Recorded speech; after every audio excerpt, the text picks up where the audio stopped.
Hey there, everyone, and welcome to another episode of Lore Ramblings. This is Adam, This is Imsit. and today we're going to actually go back to Warhammer, but not actually the tabletop game. Well, kind of, sort of, not really. You see, there is actually a tabletop version of Warhammer Fantasy called Warhammer Fantasy Roleplay. It went through, I believe, 4 editions, and I think it's coming back under a new company. Oh, that no, fourth edition's already back. It's under Cubicle 7. They're the ones who have the license for actually all of Warhammer's products, Oh Age of yeah, Sigmar yeah, and yeah. 40K. Because Cubicle 7 also made the second edition, which is what we're covering. We're covering Warhammer Second. In particular, we're covering Renegade Crowns, which is the Borderlanders book. And hey there, Jim Jones.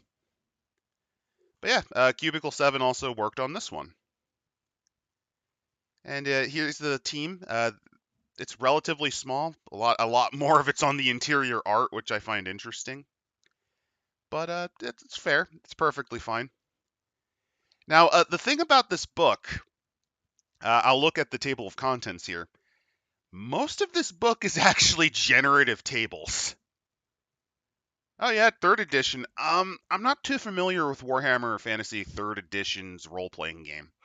I think that's the one that expands on the halflings, the moot and stuff like that. I vaguely Um, remember that.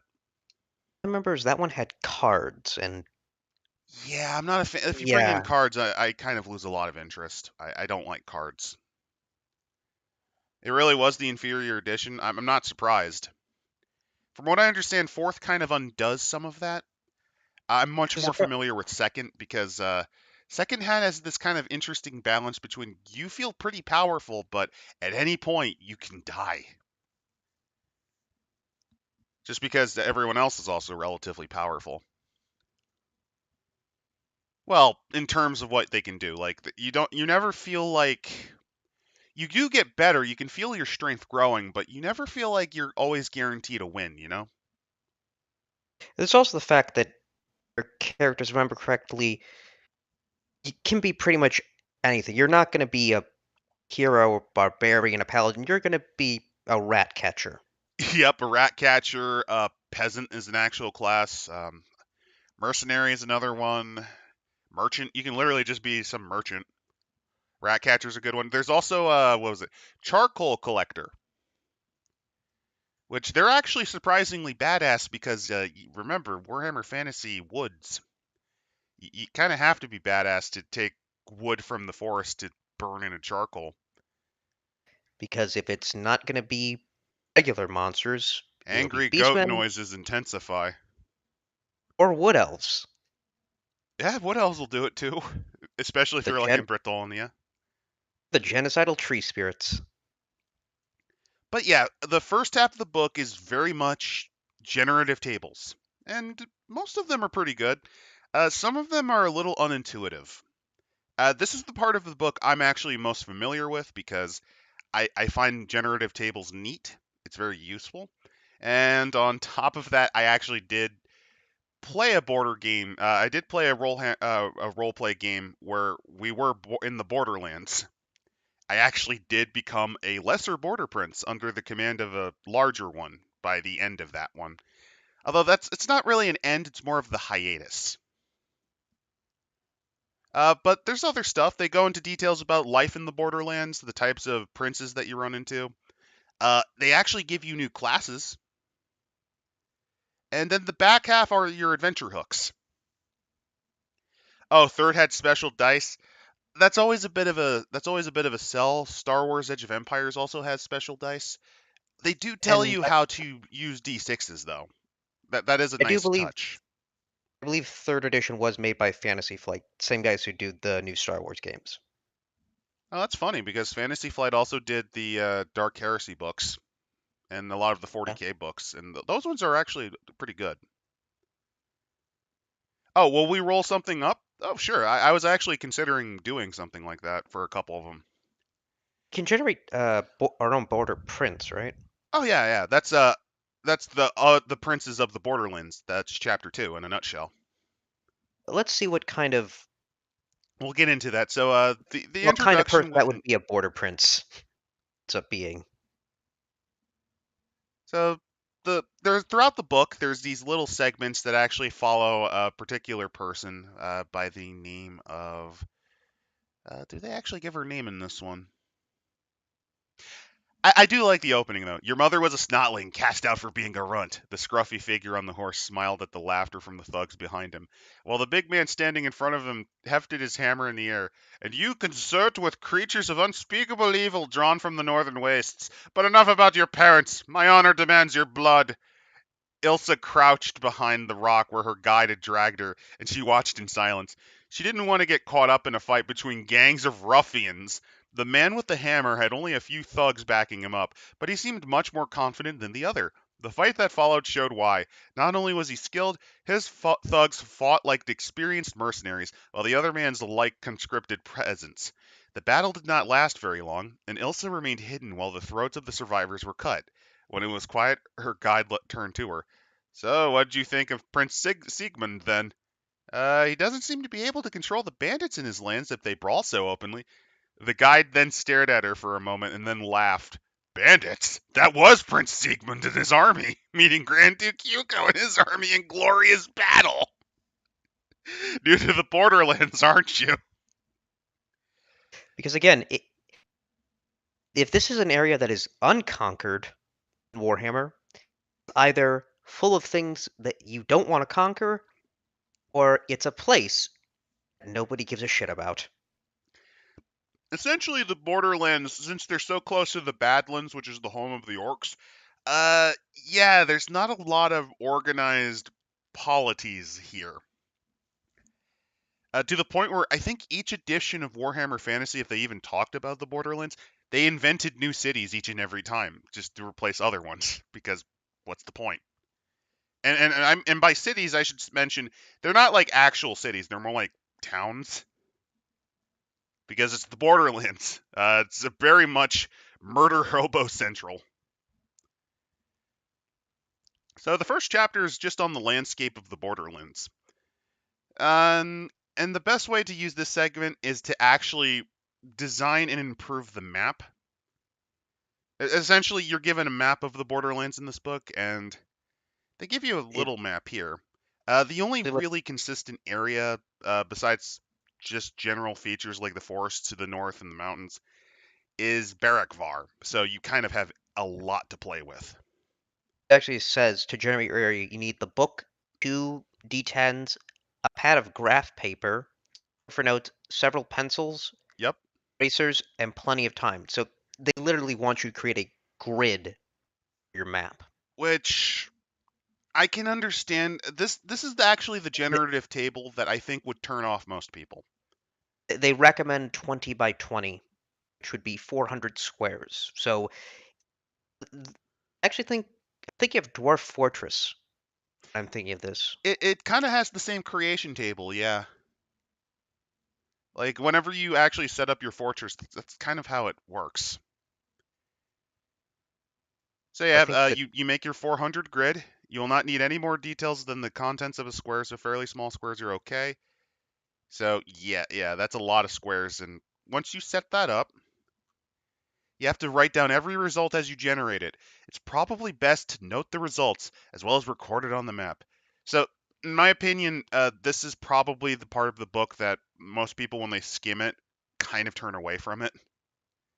It's it useful, seems but it's tedious. it seems to be like if you're going to be using this, Borderlands are your campaign setting. Yeah. So a note on the random tables: the first four chapter of this book, a little bit of an error there, contains a lot of random tables. Indeed, it consists almost entirely of random tables and guidelines on how to use them. These tables are provided purely to help you create a setting for your campaign. Basically, the first half of the book is purely to help you create your own living setting.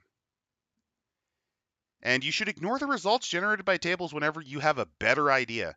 And if you don't like the result of a roll, re-roll. That's not cheating. It's not even misusing the book. It's what you're supposed to do.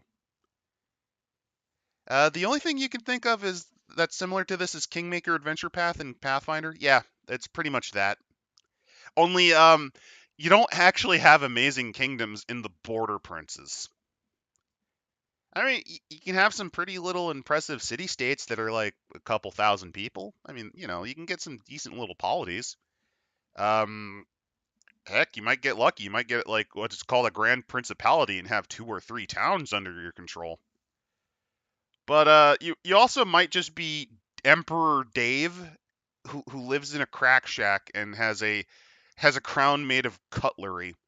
Which, if you're wondering what the thumb, which if you're wondering, yes, I did make the thumbnail using generative AI based on that description. Particularly, I used peasant with a crown made of cutlery sitting on a bale of hay as his throne because that feels very border princey. Well, one thing I want to say with the map is the fact that the Border Prince's land itself is again right at that middle point between, well, all of the Dwarven territory, the Orc territory connects to Blackfire Pass, so the Empire, and I believe then it has, is it Estalia or No, no, Border I'm very familiar with this region because it's an interesting one. So across the Black Mountains, that's the land of the Empire.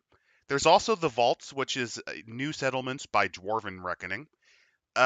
There's also you can see a couple of Skaven markings. They do have a few noteworthy, disgusting areas where they hang out. those Kark 8 peaks, and you have a Karkake third of it. Peaks is over elsewhere. It's right to the south, yeah. There's also the hold of Barak Var and Karak Izor. And you also can see Karazai Karak, which is the capital of the dwarves. Um, and then to the south is the Badlands with all the orcs. Not really a good place. That's the big reason why this place is mostly unsettled. Mainly because, every time the orcs get bored fighting each other, they'll just sweep up through here. And to their west is actually Tylea, the Apuchini Mountains. I believe this actually gets you to. I think Tobaro is the one closest to Estalia, so not that one. I forget the Thailand city state that it's closest to, but it does take you to Tylea. So a lot of traffic, basically.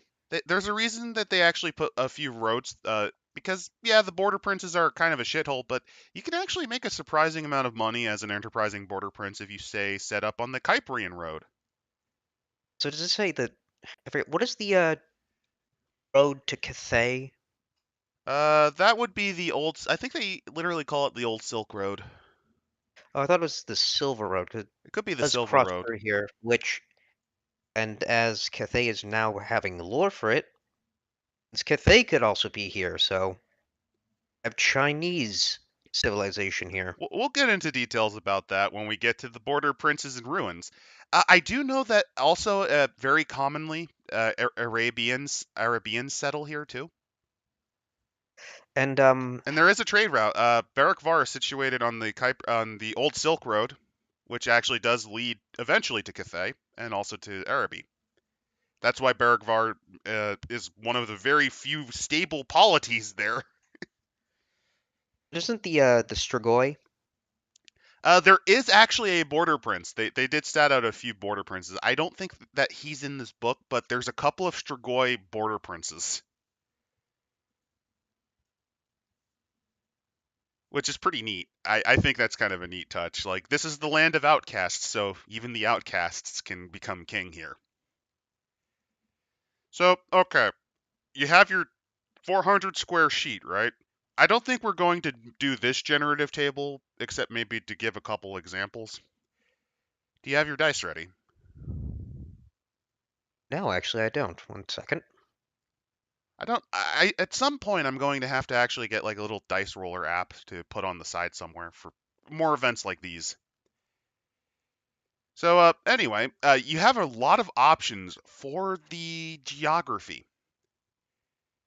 For example, you can roll over 100, which let's see, do they explain why you can roll over 200? Ah, here we go. The very first stage is the design of geography.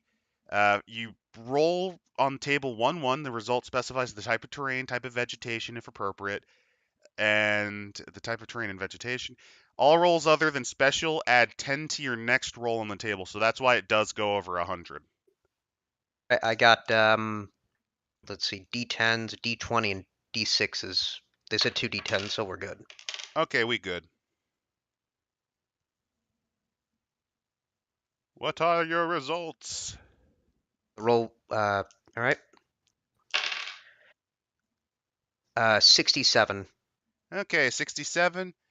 Barren Mountains. D percentile squares. Is it just 1 D10? Percentile. Oh, 55% of it. So over half of the area is barren fucking mountains. Lovely. All right then. With that in mind, let's try again, but we have to add a 10 this time, I think. Oh, I see how this works. So roll one thing to get the majority of it, and then because the latter ones are just squares Mhm. instead of a percentile.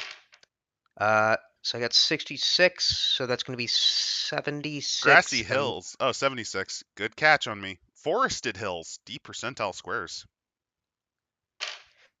28. So would that be 28 of the remainder? I don't know.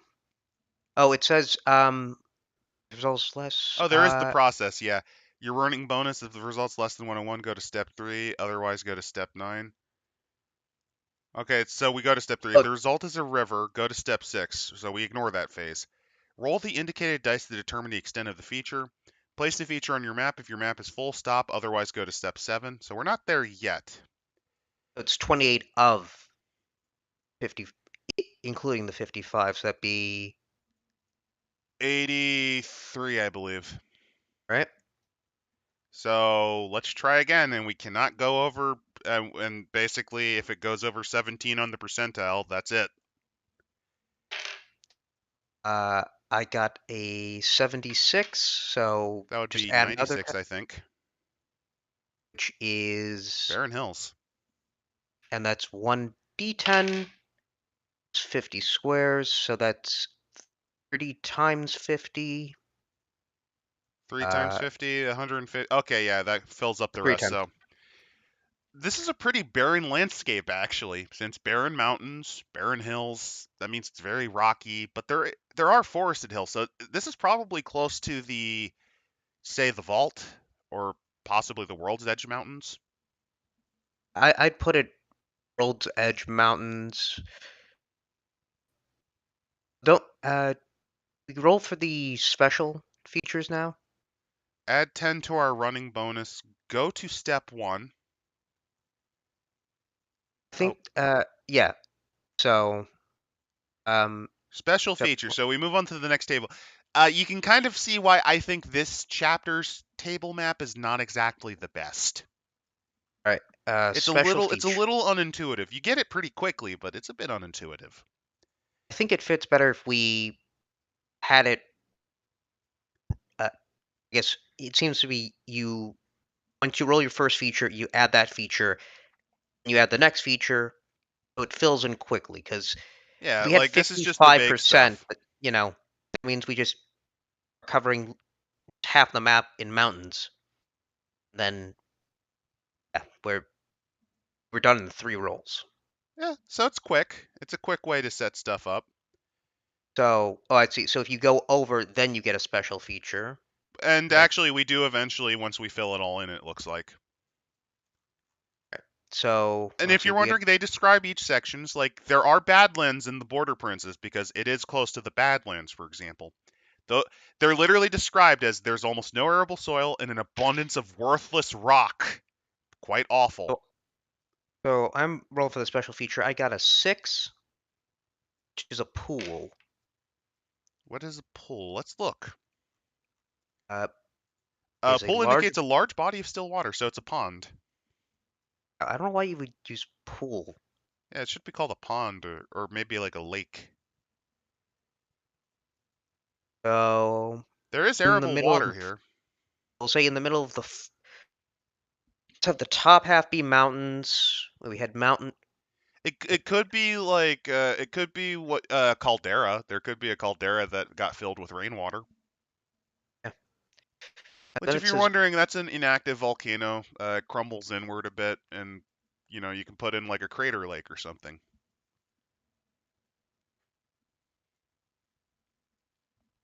So we got forests. Barren means that it's mostly dry, maybe rock or the soil is pretty poor. So a lot of this area is pretty fucking barren except for the forested hills. And that kind of covers that segment.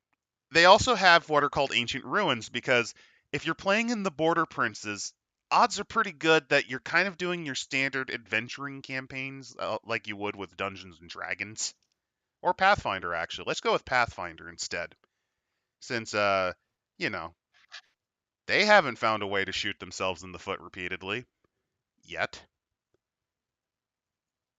let me roll for the ancient ruins then. This one's actually I find as a superior table. So I table got, 1-3. let's see, I got 90. That would be 9 different ruins. No, wait, no, 8 different ruins. Do you want to do 8 different ruins, or should we just do one as an example?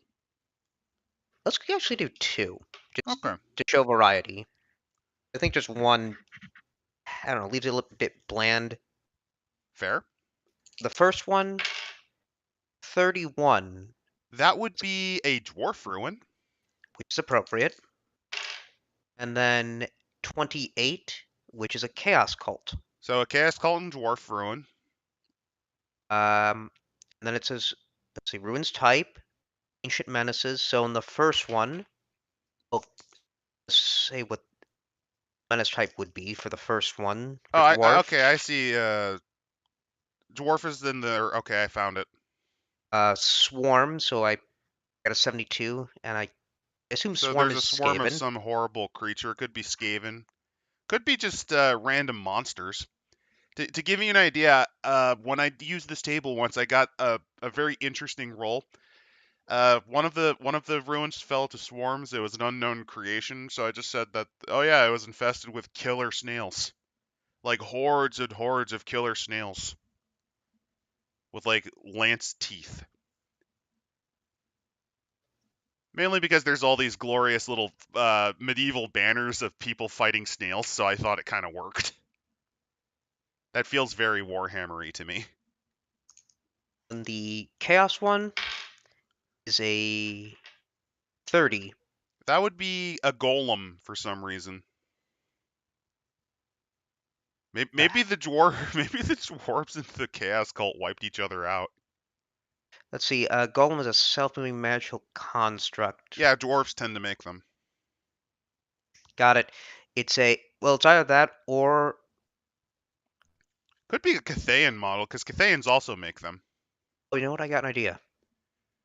You know how in really old Warhammer Fantasy you could Chaos guys they could get 40k weapons? It's a suit of power armor. Okay. Yeah, it's a bit of a. That would be more of a treasure, though, wouldn't it? Because. Well, it says here, well, it's a suit of power armor that's possessed by some means, machine spirit. Okay. Uh, Obviously, it's disconnected from its universe, so it's slow, and now it's I mean, for yeah, Chaos Dwarves can oh, make constructs, oh, too. They can. man of iron. A man of iron. Just a It's killer a man. robot. It's a killer robot. So if you're wondering, they do then describe what each and every option here is. For example, Chaos Cults. Borderlands actually is very appealing to cults of the ruinous powers because they can preach openly, for the most part. There's no there are witch hunters that go down there to, try to destroy them, but there's not a lot of local polities to tell them no. And if there are, they're small enough you can probably take them over. And these ruins kind of are anything you want. It could be It could be a cave complex that they carved into an underground temple. It could be like an old, say, imperial fortress that they defaced. That when the Empire left, because at one point the Empire did try to claim the Border Princes as an elector count. I think at one point it could There's be also that. It could be an old Arabian trading post. they also mention that it could be a Hemry ruin. So Yep, the yeah, Empire of Nehekhara actually got as far north as here. Also, a fun fact: you can get a degenerate tribe of native Khemris too, as well. That was one of the results I got for a ruin once. So you have living Nehekarns, but they're essentially a degenerated tribe of like ape men, essentially.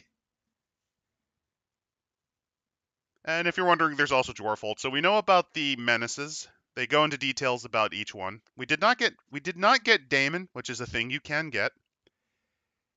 Degenerate tribes also you can get. Golems you can get. Plague, that's more of a you have to be careful. And also undead. Ah, here we go. The Age of Ruins. This I just don't think gives you a guideline. There's no option to roll here. uh, like I would put old for the Chaos one, ancient so far enough that it doesn't matter for the dwarf one. Oh no, it'll still matter because they'd never forget a grudge. Yeah. So, what were the original purpose of the Dwarf Ruins and the Chaos Ruins? So the dwarf one, 42. That would be an outpost. Uh, Which, if you're so wondering, an outpost is positioned in hostile territory. It's often a colonization effort, but it's also used to maintain a trade route. It's basically I a would half fort, half settlement.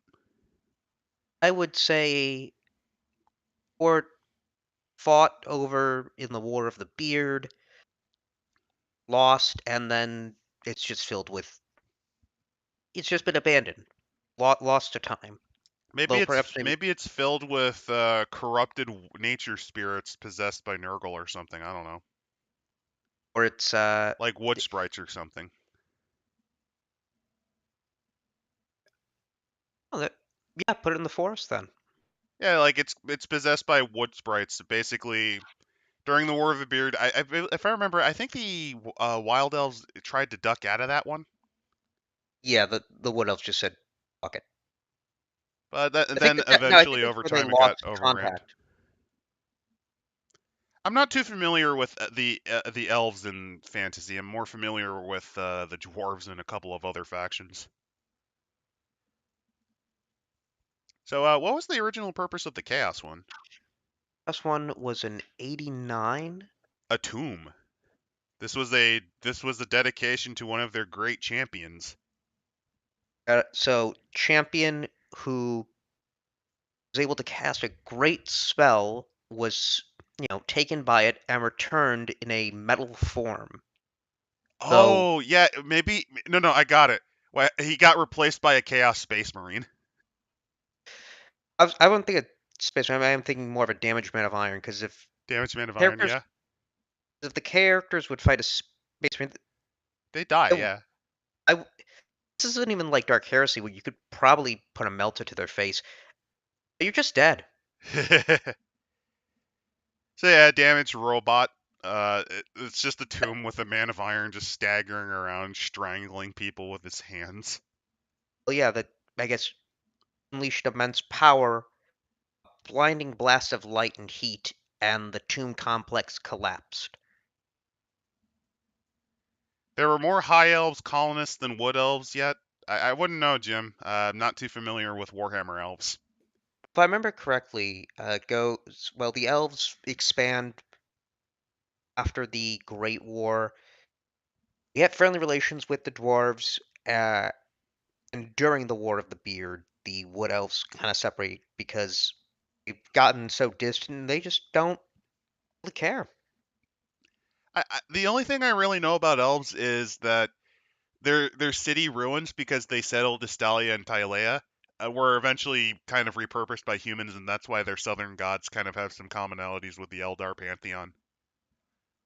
there's also the Not fact that quite, but they're different, but they have some traits similar. I think that's the case. Although if you tell a priest of that, they'll probably gut you. Oh, hell yeah.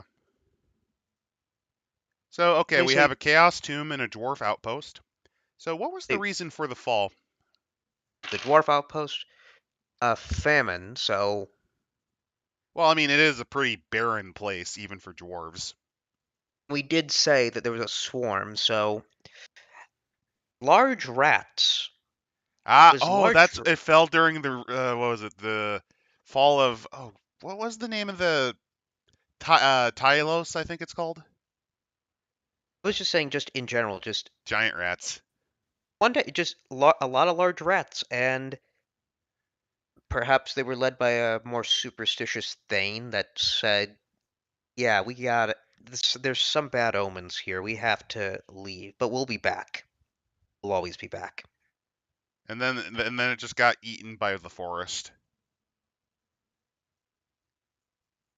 And then I know we already kind of made the idea for the ruin, but let's just see for You, the. you can ignore it, though. Oh, actually, it says Enigma. So yeah, Yeah, it, they we did. They thought did a fits. ritual. They did a ritual over the dead, their dead champion. Maybe to like get a blessing from the gods, and they gave them a blessing. They just didn't expect a killer robot to partially collapse their fucking tomb with them in it. And No one yes, expects the killer robot. Let's be fair. it, and some still seek it out, thinking that he is merely resting. That once he's found, he will. Whoever finds the champion will be rewarded with his same blessed form and bring ruin to the lands of men. Oh, by the way, do you want to roll specifically for which aspect of chaos the dude was, or do you want to leave that a mystery? I would just say undivided. Okay. Or just yeah, just it, it's not known. It's just some sort of chaotic thing. So that's how you do ruins. I think that table's a little more playable than the. I mean, once you figure out how the terrain table works, it's pretty nice to quickly generate a map, but especially since you can tweak and augment it as you wish. Like, they did mention, I think you're supposed to put like rivers, which we would just use the pool as like the source of the waters as it kind of goes downward from the crater lake, maybe in the mountains, down to where the forested area is. Like, you could do little touches like that. That's nice. I can understand why people think this book isn't quite as good as they were hoping for, because a lot of the other splats aren't mostly generative tables. I love generative tables. I think they're real fun to roll off camera. So this is a fine book for me. Probably not for your average lore guy though. Not for lore, but again, campaign.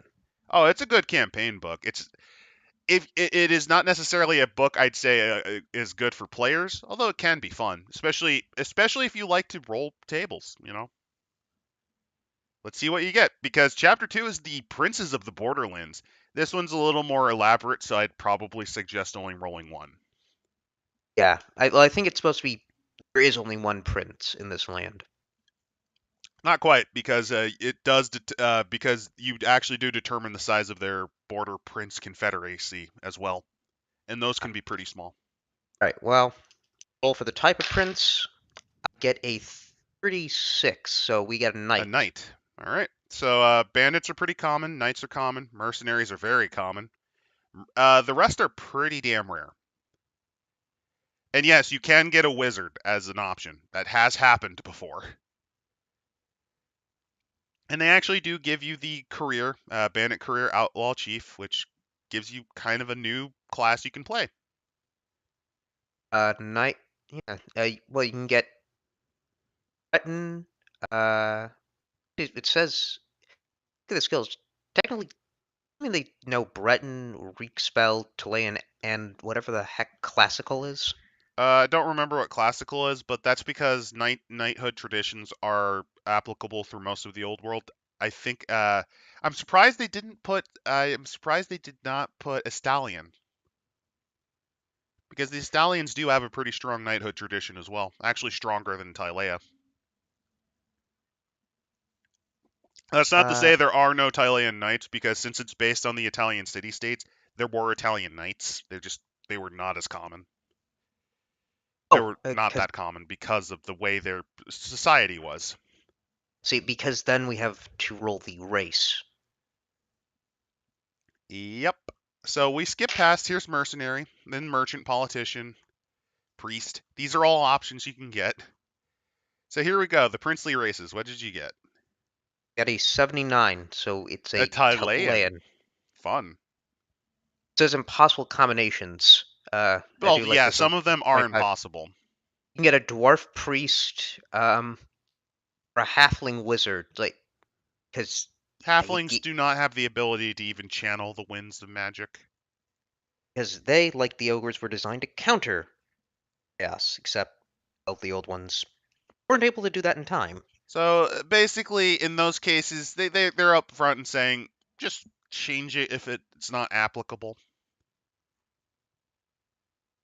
So this is the Thailand who actually apparently was a knight. I'm not. I think if I remember, Thailands don't really have a strong knightly tradition. I think there might be a city or two that do, but that's It says those princes who hail from Tylea are normally mercenaries, so Talayan characteristics and mercenary ones are hard to differentiate. They're likely to honor Meridia and almost invariably. Myrmidia is their goddess of war, strategies, and it's kind of essentially Athena. Most encourage traders in that settlement to form a guild of merchants and proclaim the wealth and culture of their lands. Hardly any get beyond proclaiming wealth and culture, however. Well, yeah. Uh, so what are the strengths of the princes?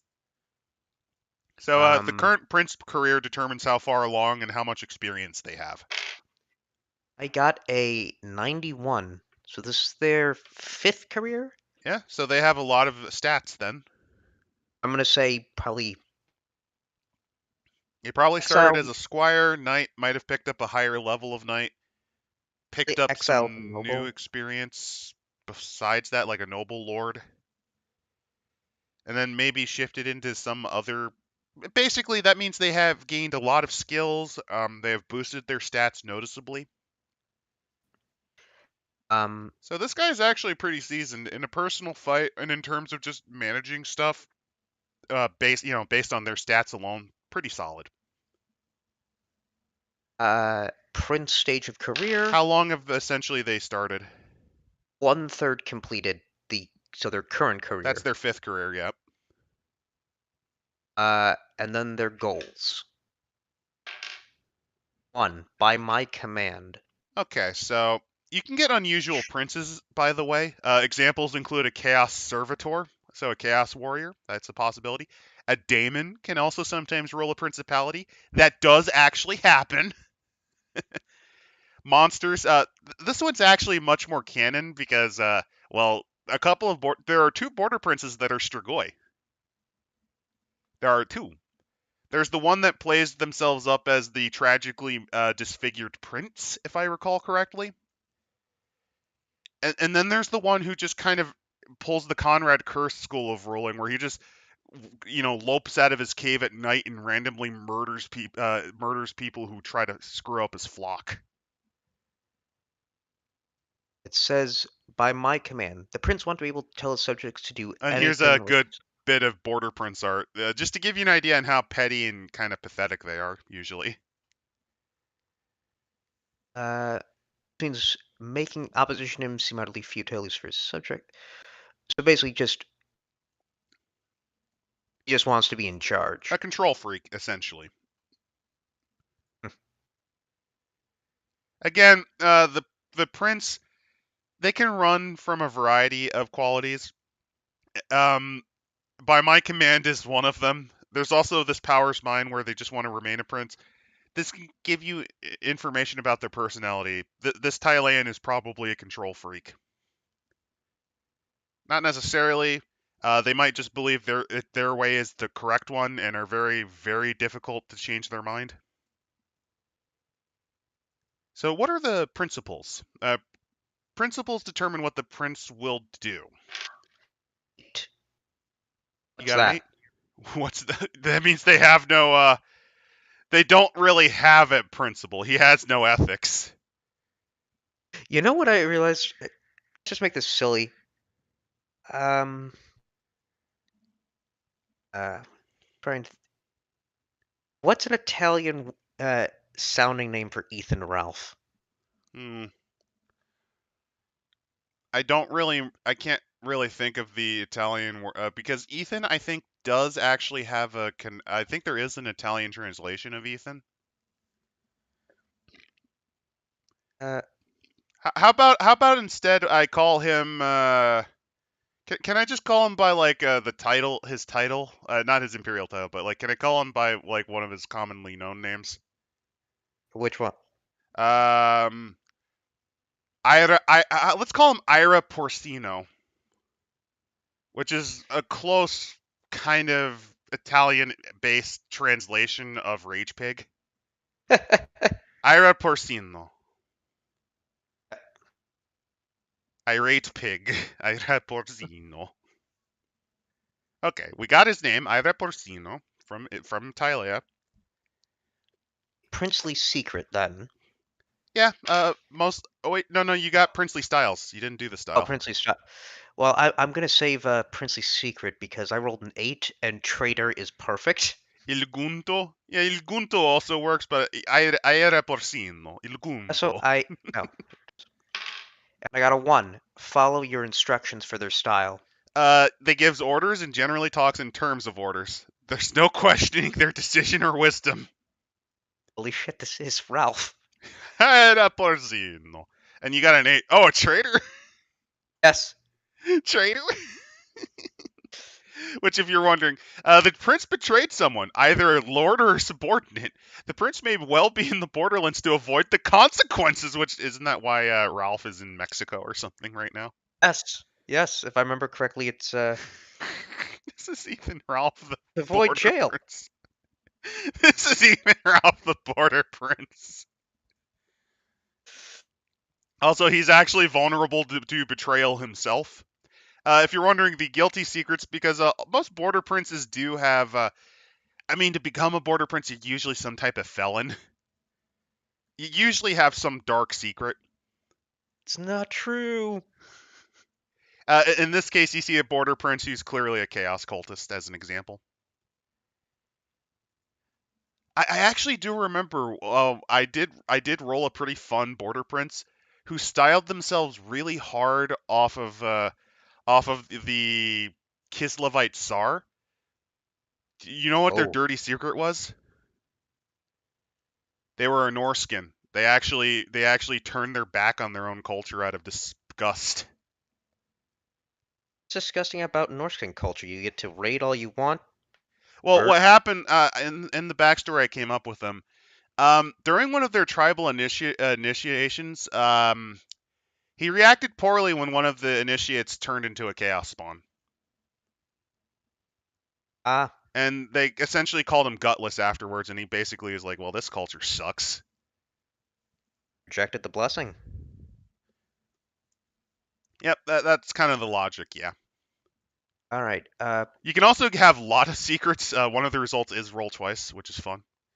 Oh, here we go. Quirks. What are the quirk of Aira Porcino? We can also ignore this if you want and just give him bizarre temper.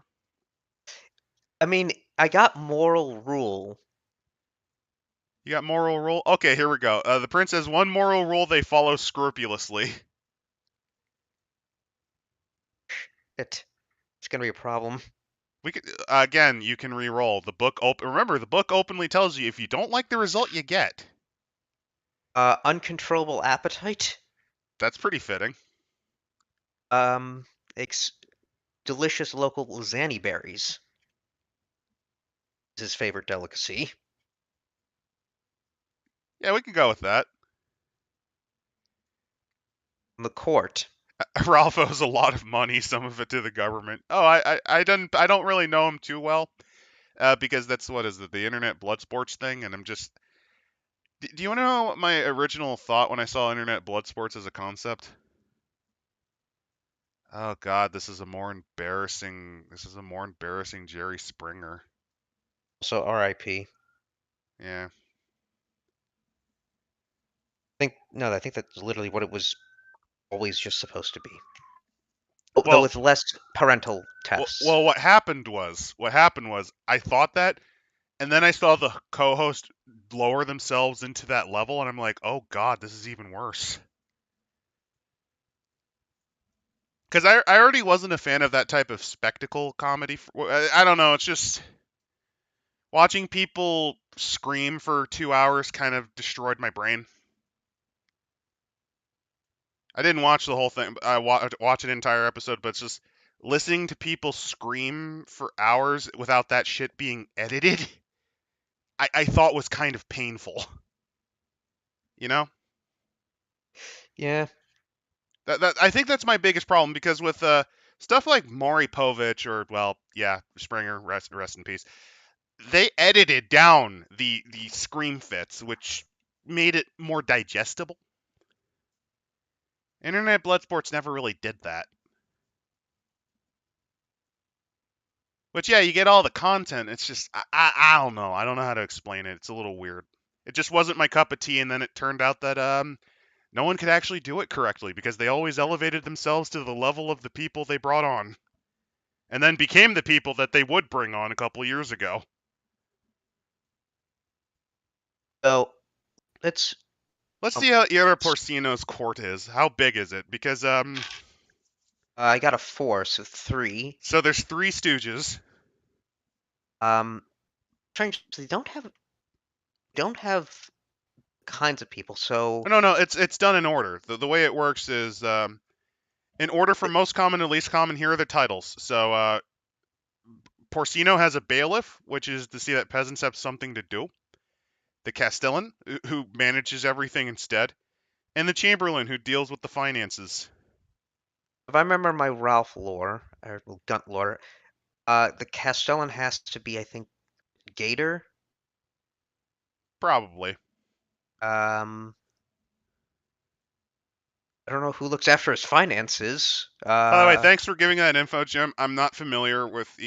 I'm kind of familiar in that I know he's what is it, an alcoholic that had a good thing going career in terms of internet career wise, and it then just set it on fire. And he has a bad habit of doubling down and screaming at people to the point where I think you could actually beat him to a near comatose state, and he'd still get up and think that he could still win somehow. there's this wonderful offhand. There's this wonderful video by I know son of I know anytime he's gotten punched, he gushes like 5 gallons of blood, which is kind of horrifying. uh, there's this wonderful like 2-minute clip of him screaming about Brittany Venti. Who? He breathes like coming off the rage. He looks at the camera, and you can tell he for a split second he realizes, where am I? How did I get here? And Where then it am just I? snaps back into screaming. And it is one of the funniest things I've ever seen. Look up Sunrise Productions for that. So It's a wonder. I don't know who Brittany Venti is, so I don't know the context on that, We'll but it talk is funny. about.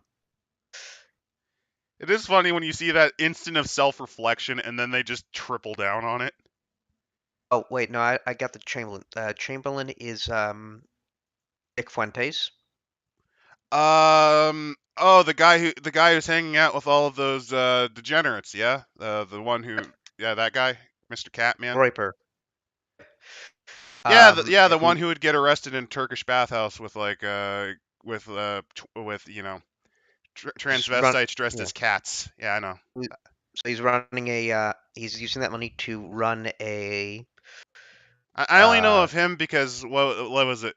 He recently got drop kicked by Kanye West because he had like two people in his group instantly get identified as like what was it?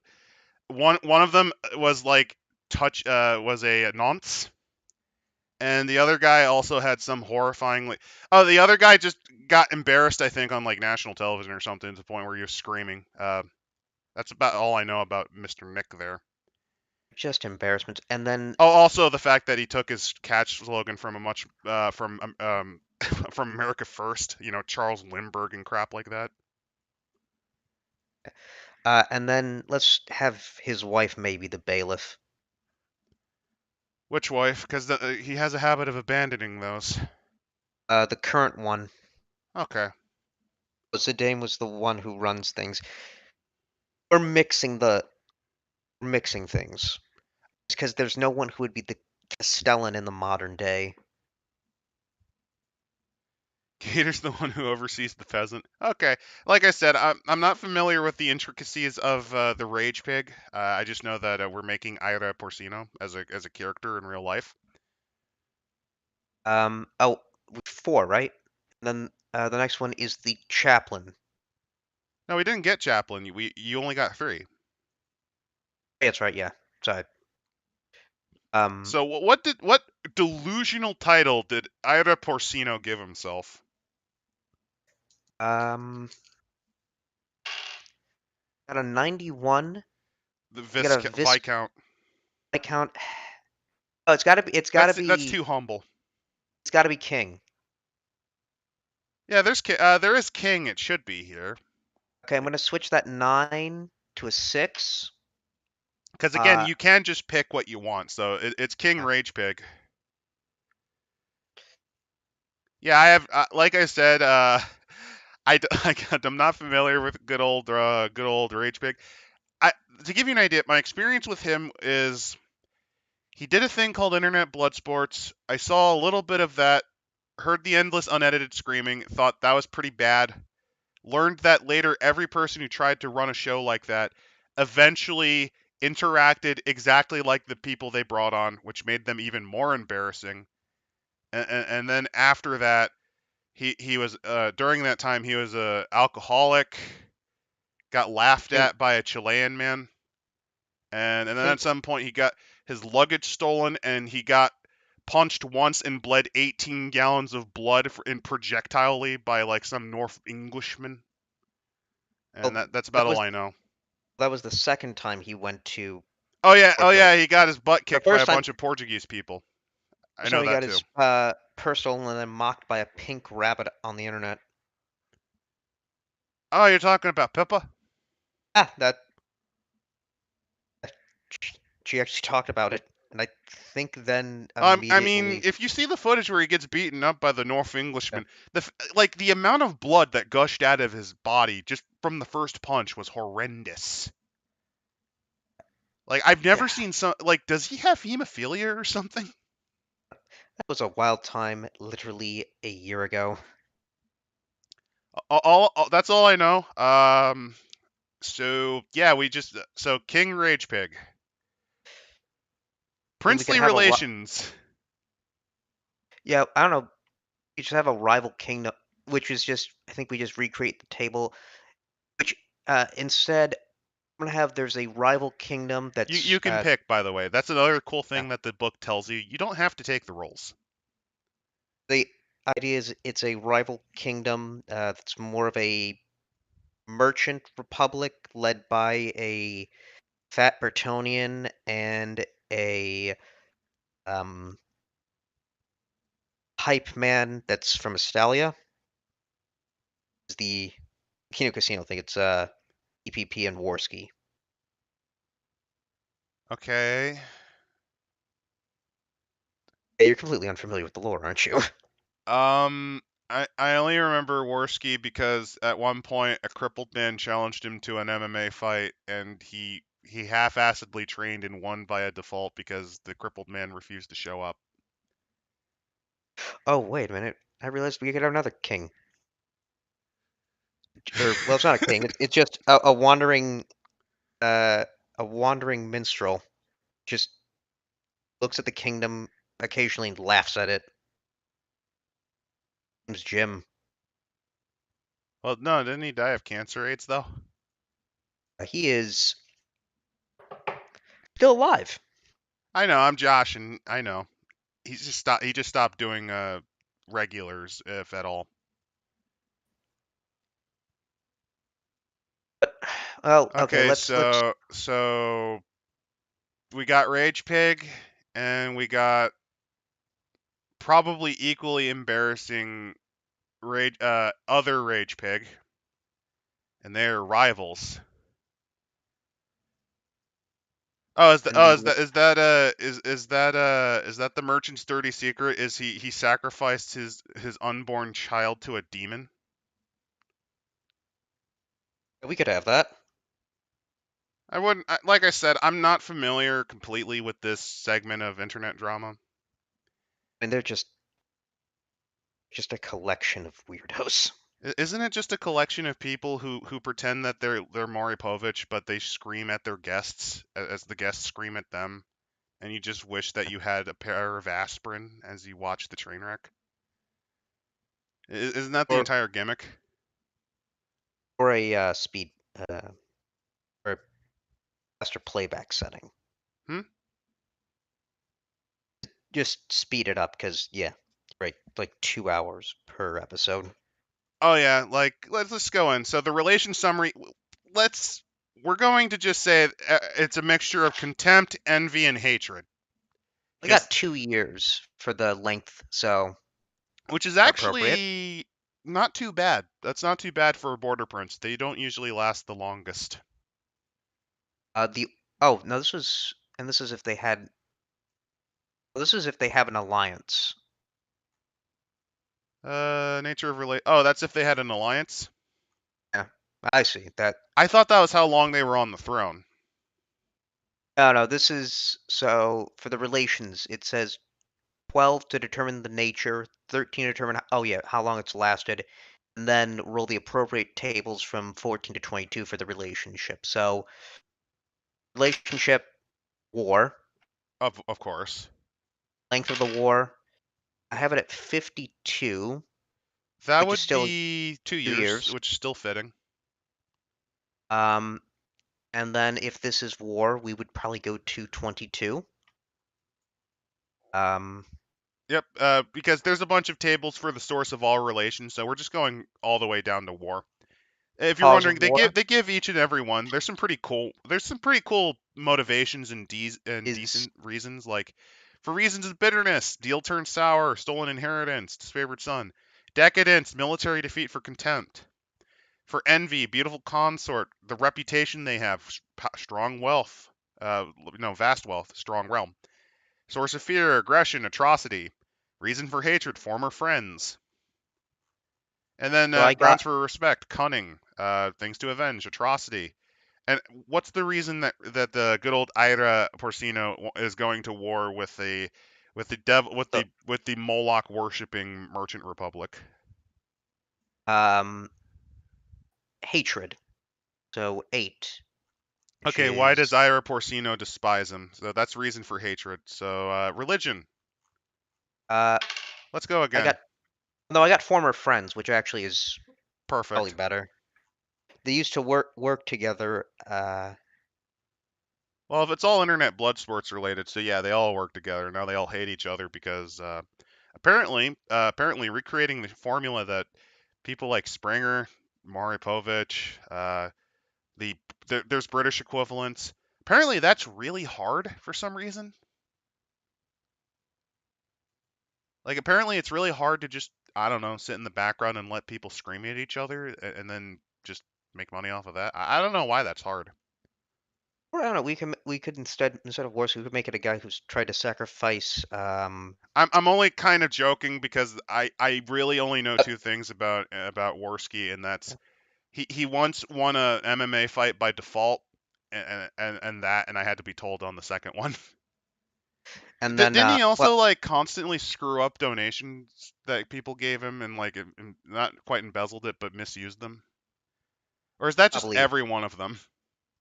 I was just thinking of a little cheeky reference of having Ira Porcino hate the other prince because he was trying to sacrifice him for corn.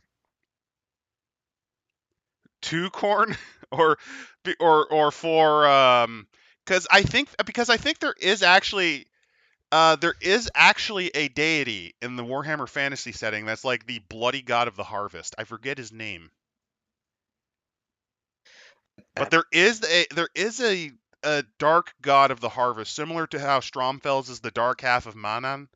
There's a dark half to I forget the name. Tal. I, There's a dark half to Tal. hmm, I would just say actually probably best to make it Warski, make it a former friend. I mean, there's also just local made-up gods. Maybe. No, I got it. Okay, so the boyar, the Kislevite boyar, because Worski sounds vaguely Russian, wants to He's sacrifice Portuguese, Ira. so Oh, he's Portuguese. yeah. Which Okay, the Estalian merchant Waruski or whatever wants to sacrifice Ira Porcino to his personal god, he who walks behind the rose. You're not familiar with okay, you're familiar with that, but not familiar with Children of the Corn. I have not seen that. No, I've seen. This is the episode where two co-hosts talk about talking languages neither understand. I don't understand Rage Pig. He does not understand Stephen King. That's fine. That's the name of the god that the children murdering people worship. Is he who walks behind the rose. Uh, I He was a dark fertility god. I literally was just making the corn reference of. Well, it sounds the same uh, as the food. What's the corn reference anyway? Corn. Got pissed at Null for saying we should sacrifice him to the corn. Again, it's years ago. Okay. So let's go into the inhabitants of this poor Yeah, fucking border principality. of the crack shack, It's probably carrot what it's shack, called. carrot shack, So let's see. Karak As for Shak. communities in the principality, border princes are rarely models of good governance. They do, as a whole, provide some security to subjects. They're better than nothing. Uh, Towns are pretty small. This is actually a pretty good example of a border prince community. They're not very large. They're not very developed. So, okay, the first stage is determining whether or not Ira Porcino even contains a town. Roll a percentile die. Just a 1d10 or Actually, how big is the community that no, I think how many it's tiles would he control? let's see. I'd say it's You very can guess. small. Out of the 400 squares, how many do you think Ira Porcino controls? How big is a square supposed to be? Is It a don't village a matter. square? I honestly would say it says one for every 4 square of plane, so I just say one, He only and it's controls one square. right outside of the. Yeah, he says it's more. Okay, percentile and then just add 1. Got a 9, so 10. So no towns. well, no, it says number of villages. It's medium at table 3-1. Oh, you're using the tables? No, I'm doing this from the actual description step by step. So we know they don't have towns. So determine. We don't have the town, so we move on to villages. They contain a large number of villages, one for every 4 squares of plain, fewer in the hills and Oh, far fewer in the mountains. He only also, has one tile, as you said, so he would only have one village. Okay. A village will have yeah. a population of 3d10 times 10. Uh, 3 times 7 times 10. 3 plus 7. No, Oh, 3 plus 7. no.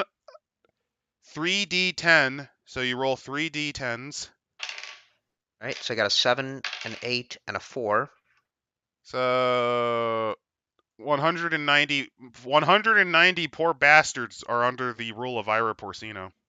It's a large one. Oh, it says determine the number of villages of interest. A small principality covers up You 80 only said he squares. has one tile, my dude. I didn't know how big they were. A small principality covers up to 80 squares, medium one between that and 150, a large one more than 150. That is bad construction. They probably should have put that segment before in the town segment. Yeah. But we're just gonna go with that. He is one of the worst of the border princes, and just basically has 4 squares worth of control, and it's just one village. Let's go with that. He's a local tyrant in this map.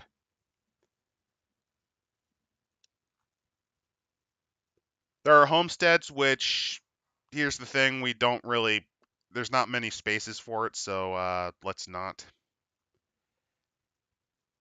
So what are the community features? Okay. So the community features, I want you to roll a D100. 97. They get a special feature, and it also no modifier to next roll. How do we determine how many rolls they have? It says, On table to determine the feature of a community and then consult the description, bonuses and penalties for future rolls on the table. You should roll once for each community, so this is all he has. Okay, I want you to now roll. It's not on this table. Is it on oddities? No. oh, Settlement special status. Okay. Roll a d10. 9. A witch. A witch lives in Rage Pig's town.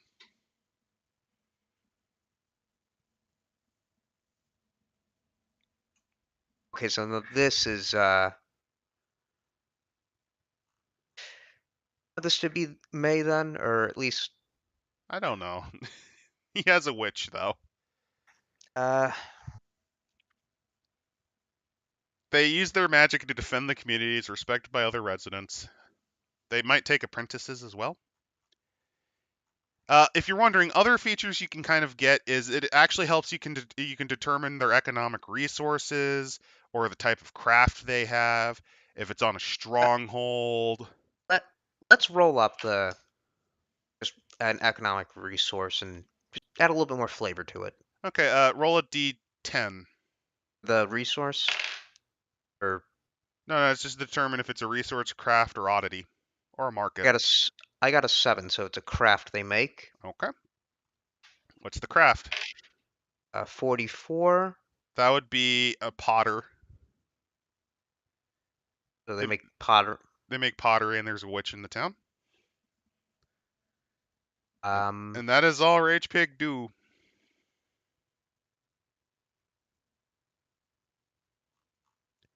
There's other things, like they talk about what a tor is, which is a very defensible hilltop. Could be a strategic pass. There might be like okay. a fortress of some sort built on top of under it. Oddities include absolutely honest traders, some weird artifacts. Markets just I, allow you to get better procurement. There could be mines, that sort of stuff. if I remember correctly, there was one thing here. Oh yeah, number 2 on that oddity table. Read that one. A big pile of excrement that the locals seem to worship as a god. If asked, no one knows. It's just the way it's always been, governor. Yeah, let's just say it also has that just because. There we go. Trough, glorious trough. There we go.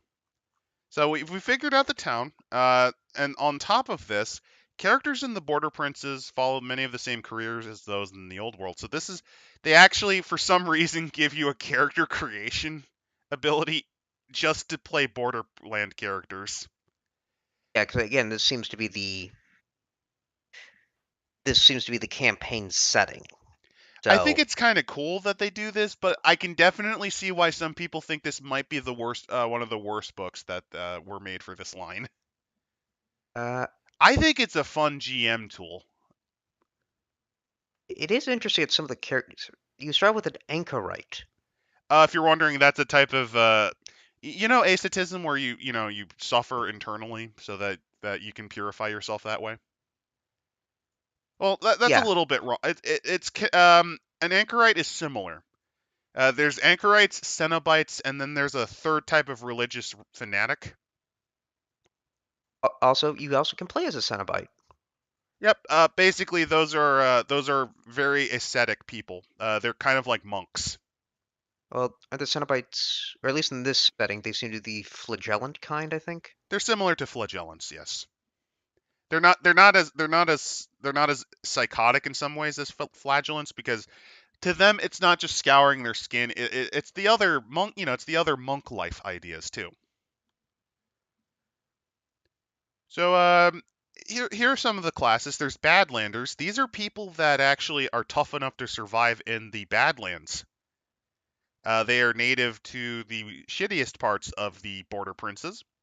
And on top of that, these are the type of people you'd find that are alive in the Orc lands. So, pretty tough people. Swamp skimmers are essentially your bayou people. And yeah, there's mysticism. So, another cool thing about the Border Princes are essentially this is where radical religions go to survive. Because every now and again there's some form of internal heresy against interpretations of the gods. Like, so you remember the Sons of Ulrich from the Ulrician worship that were deemed a heresy? You'll probably find Sons of Ulrich here. Essentially, it's a melting pot of insanity, and you can kind of see what I mean about the anchorite. You see him meditating on that cross or that T post. Ah, So yeah, anchorites. These are people that feel they can only follow their own mystical leanings alone. They are hermits, essentially. They have almost no possessions, by the way. They are essentially vow of poverty monks. so yeah, no, they have trappings. None. You start off with nothing. Yep, and the things you can leave it as are Badlander, Mystic, Outlaw, Swamp Skimmer, and Vagabond. And here's the Cenobite and the Mystic, as well as the Border Ranger. Cenobite at least has a filthy loincloth and tunic. Also a resistance to poison. They also live in communities, by the way. They are fanatical followers of a very specific vision of the truth. And if you're wondering why, it's because actual conmen, liars, you're not coming to the borderlands. Not because you can't make coinage, but that's because you're busy becoming the prince of a borderland kingdom. So yeah, that's the Cenobite. Mystics are once the anchor. This is an evolution of the Cenobite or the Anchorite. These are people that essentially gain enlightenment to their insane version of enlightenment. And they can exit either as a charlatan, a demagogue, a hedge wizard, or a rogue. So you can actually go into this and actually gain magic eventually. Badlands Rangers, these are just kind of your standard border patrol guys. They take care of orcs and stuff like that. Enforcers are just leg breakers, obviously. Mule Skinner Yeah, is your guide. I Ma- didn't realize mules existed. Yeah, they Mm. do. They're native mainly to places like Tylea and this area. Orcs tend to And eat them. then a courtier. Oh yeah, border courtiers are fun. The border courtier haunts the home of a border prince, hoping to survive long enough to take that position himself. Scheming, murder, and betrayal are their normal modes of operation. Paranoia is an occupational hazard, and hypocrisy is a qualification for the job. Wait, demigod? What? What do you mean by that, Jim?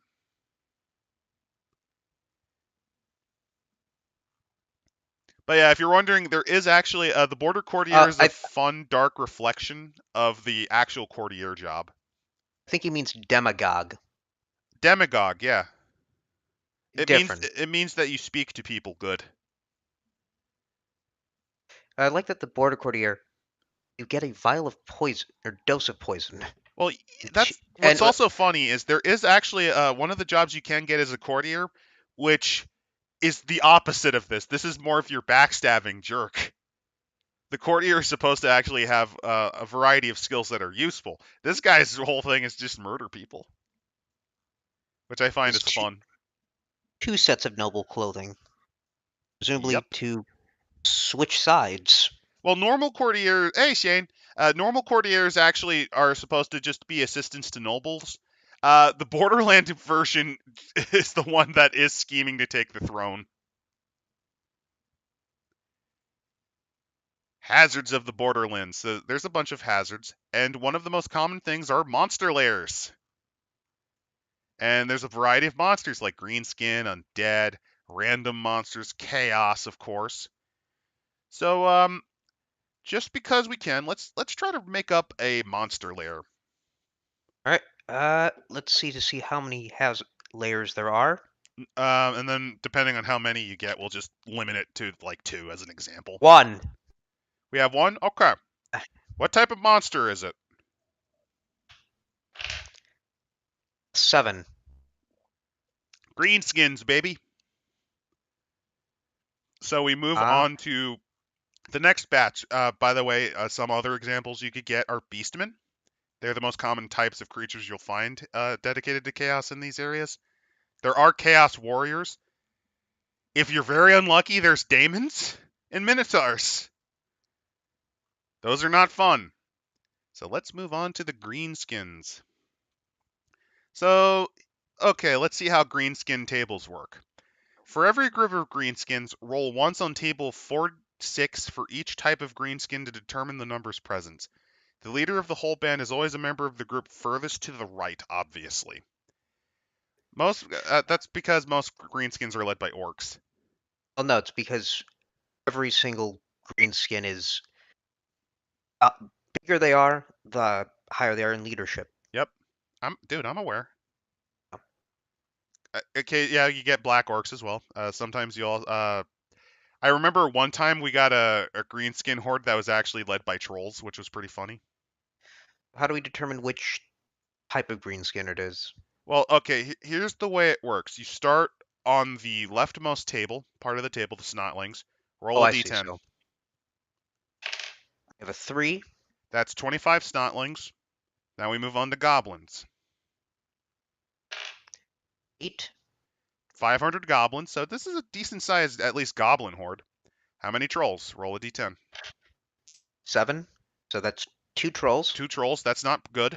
Alright, let's roll for orcs. 4. So only 25 orcs, just a few boys. And let's see if there's any black orcs. There are no black orcs.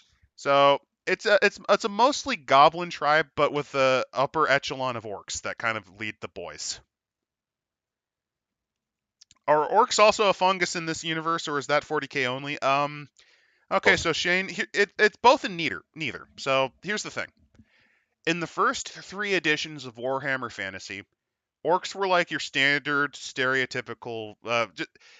Well, they weren't stereotypical, but they were like other fantasy orcs, only designed in a chav flavor and dressed more like Huns, if you know what I mean.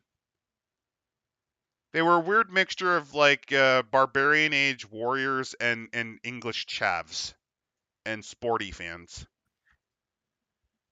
Then, around the time second edition of 40k came in, they decided to change them up because they started codifying the Warhammer Fantasy setting.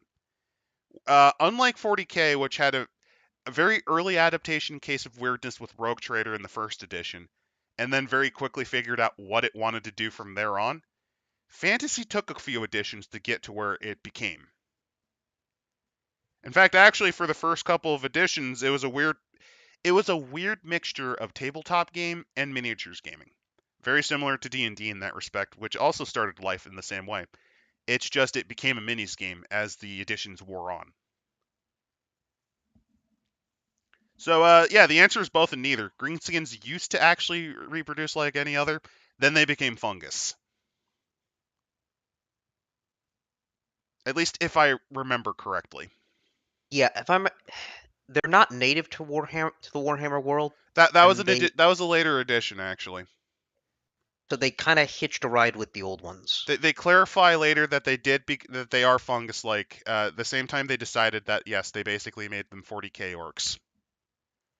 Only a little more nuanced and intelligent than your average 40k orcs. That's not saying they're like massively smarter, but they're just a little more civilized in terms of what they want to do, in Can terms they of count? thinking and doing and being. And most of them count above 5. They can, but they get pissed off if they have to count above 10. So they actually technically are smarter than some of the Age of Sigmar orcs because for some of them they only count up to 5 because after that you just make a fist. Yeah, pretty much. If you're wondering, that's because Age of Sigmar kind of, again, that's another reason they turned it closer to 40k stuff in general. Eh, 40k stuff, but with Planescape. they well made them more different subtypes. You have your morky kind of orcs, they're poisoner, swamp guys, big bulky orcs, I don't care. and then savage orcs. I'm So sorry, man. No, that was also in fantasy, by the way, so that's not even them being creative. are they riding giant pigs? Yes, I'm they not did meaning the in fantasy. no, I'm not the pig riders. Not that they're riding on giant pigs. They have a giant pig, multiple of them ride on. Okay. I mean, that's basically just recreating the goblins riding the arachnids, but okay. I think that Savage Orcs did have that in the original fantasy. I mean, yeah, they still have their boar boys, but I'm just saying that like I can't really. It feels like they reinvented the wheel and proclaimed it new, and it just okay. I mean, the amount of space from releases, that's kind of their modus operandi. So after that are Wait. monsters, Uh, which you you can can get have some interesting undead. creatures, and then you have the undead layer, which operates somewhat differently in terms of how they operate. Actually, you can have mummies. Yes, you can. Are those different from uh Tomb Kings, or are those supposed to be Tomb Kings? I actually don't think It, Tomb Kings had an army list at this point. There uh, was the no, mummies, like they just weren't codified yet. this was in 2006. So Oh no, then yeah, no, they had their army list. do they actually explain if they are? I don't think they do. Dead lords. Nope, they don't. Essentially, mummies are vampires. I guess they're just Tomb Kings. It's just a random Tomb King. Oh, there's no reason not to use these during princesses striped goals. So I guess, yeah, I guess more Y- case it's your ancient undead, and then your vampires are more special. They're well vampires. Yeah, if you're wondering, Dead Lords it can easily become statted as princes. In fact, actually, that's how you get the two cases of Strigoi princes that you're familiar with. And actually, I did get a result like that once. I got a vampire blood dragon, and he basically ran a hunter's shack because he just had a bunch of dire wolves under his command. And He, placing he had a couple others besides dire wolves. I think he had a couple skeletons as manservants, but yeah. then after that, they talk about placing the layer. Which we only Uh, have 4 squares, so yeah, Ira Porcino is screwed. Those 25 orcs are going to beat him up, and he's going to explode in a fountain of blood so massive that that corn will applaud. and then they actually go through an interlude of them actually designing their own map. And here you go. This is actually how they made Master Schloss, and they did it the way that they intended. I do like that they have this sort of step-by-step guide. Yeah, a lot of this process honestly could seem confusing. So if you have an My example to only go by. I mean, I can actually understand. I even understand why it's placed here, but on the other hand, it is kind of you'd have to go here to really understand how they did it, you know? Like the first couple tables are a bit confusing, the geography one mainly. So that's step 1. Step 2 is when they added all the ruins. Here they are. And notice that he placed them where he thought they made the most sense too, by the way. And then he rolled up the princes and then divided their lands as seen here. How did he determine how many squares they had? Let's see. The roll for the type of prince is 6. Bandit. This is not going to be the lords of a large stable area. Then I decide to roll for strength, coming up 24. Standard third career prince. I roll for princely goals. Got 10. Money can too buy happiness. Makes sense for a bandit. It's mainly just to embezzle money. Word is my bond. It's a bit interesting. There is an honor among thieves style. Does he determine how many tiles they gave him here? I could roll for the size of his principality, but I know where I want to put him. Okay, so this kind of shows how you can roll how many tiles that you give them too. So let's see, personality, Master Sloss is the name. He gives an explanation how he invented it. I know how big and how where. What about the third prince? Can you show us how you don't know how big they are? How did you figure this out?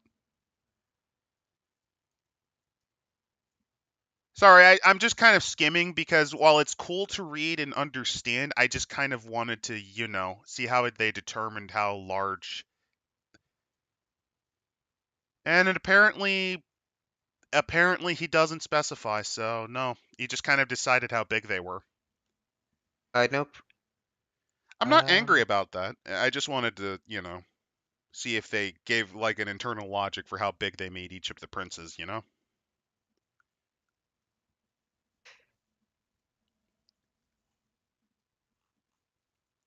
And after that, he determined their relations and recent histories, and they also made a few important inhabitants.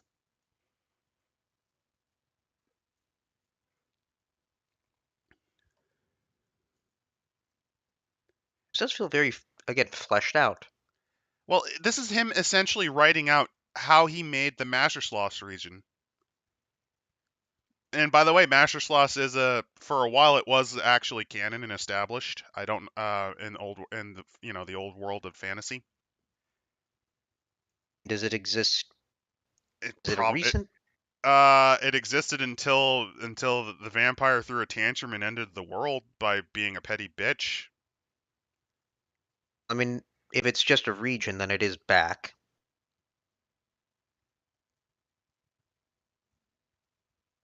If it's So let's something see. before the Great War of Chaos, then actually no. Even with the old world, everything is canon, including the end times. I I don't think Mastersloss though was inhabited during that time, but the ruins were still there. So yeah, I like how he goes through each step. Like he very visually explains the process. So if you're not certain on how to actually make the setting, he kind of shows you step by step how he used the rules that he invented. That's a nice touch, I think. And he shows each of the steps in making the map as well, which is pretty nice. And also determine where the monsters were, where chaos is, where the greenskins are. I actually really like that. But here's the thing: can't you also see why quite a few people probably think this book isn't very good? I mean, it's really good for a GM. Maybe not so much for a player, though. I wonder then if they cut out the development and just presented Borderland or the Border Princes. Here is Masher Slosh. This is your region. If that may have gone down better. It probably would. So let's see, the general aims. Border Princess is a perfectly good setting for many of the standard types of adventures. So Wait, the first can we read the section quote? is obviously seizing and keeping power. The Hmm? quote up top. Ah, Life here is never dull. We don't have to worry about emperors, grand theogonists, or any of the imperial nonsense. If we get a bad ruler, just replace him. Oh, sure, he screams a bit, but that's just the way things are here. don't you like that attitude?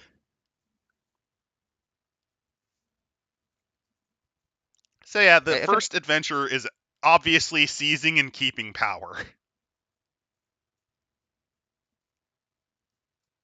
From that's the the thing, okay, so from the thing I read, it's less like because of the lack of lore. Yeah, I could see that. This is a very crunchy book.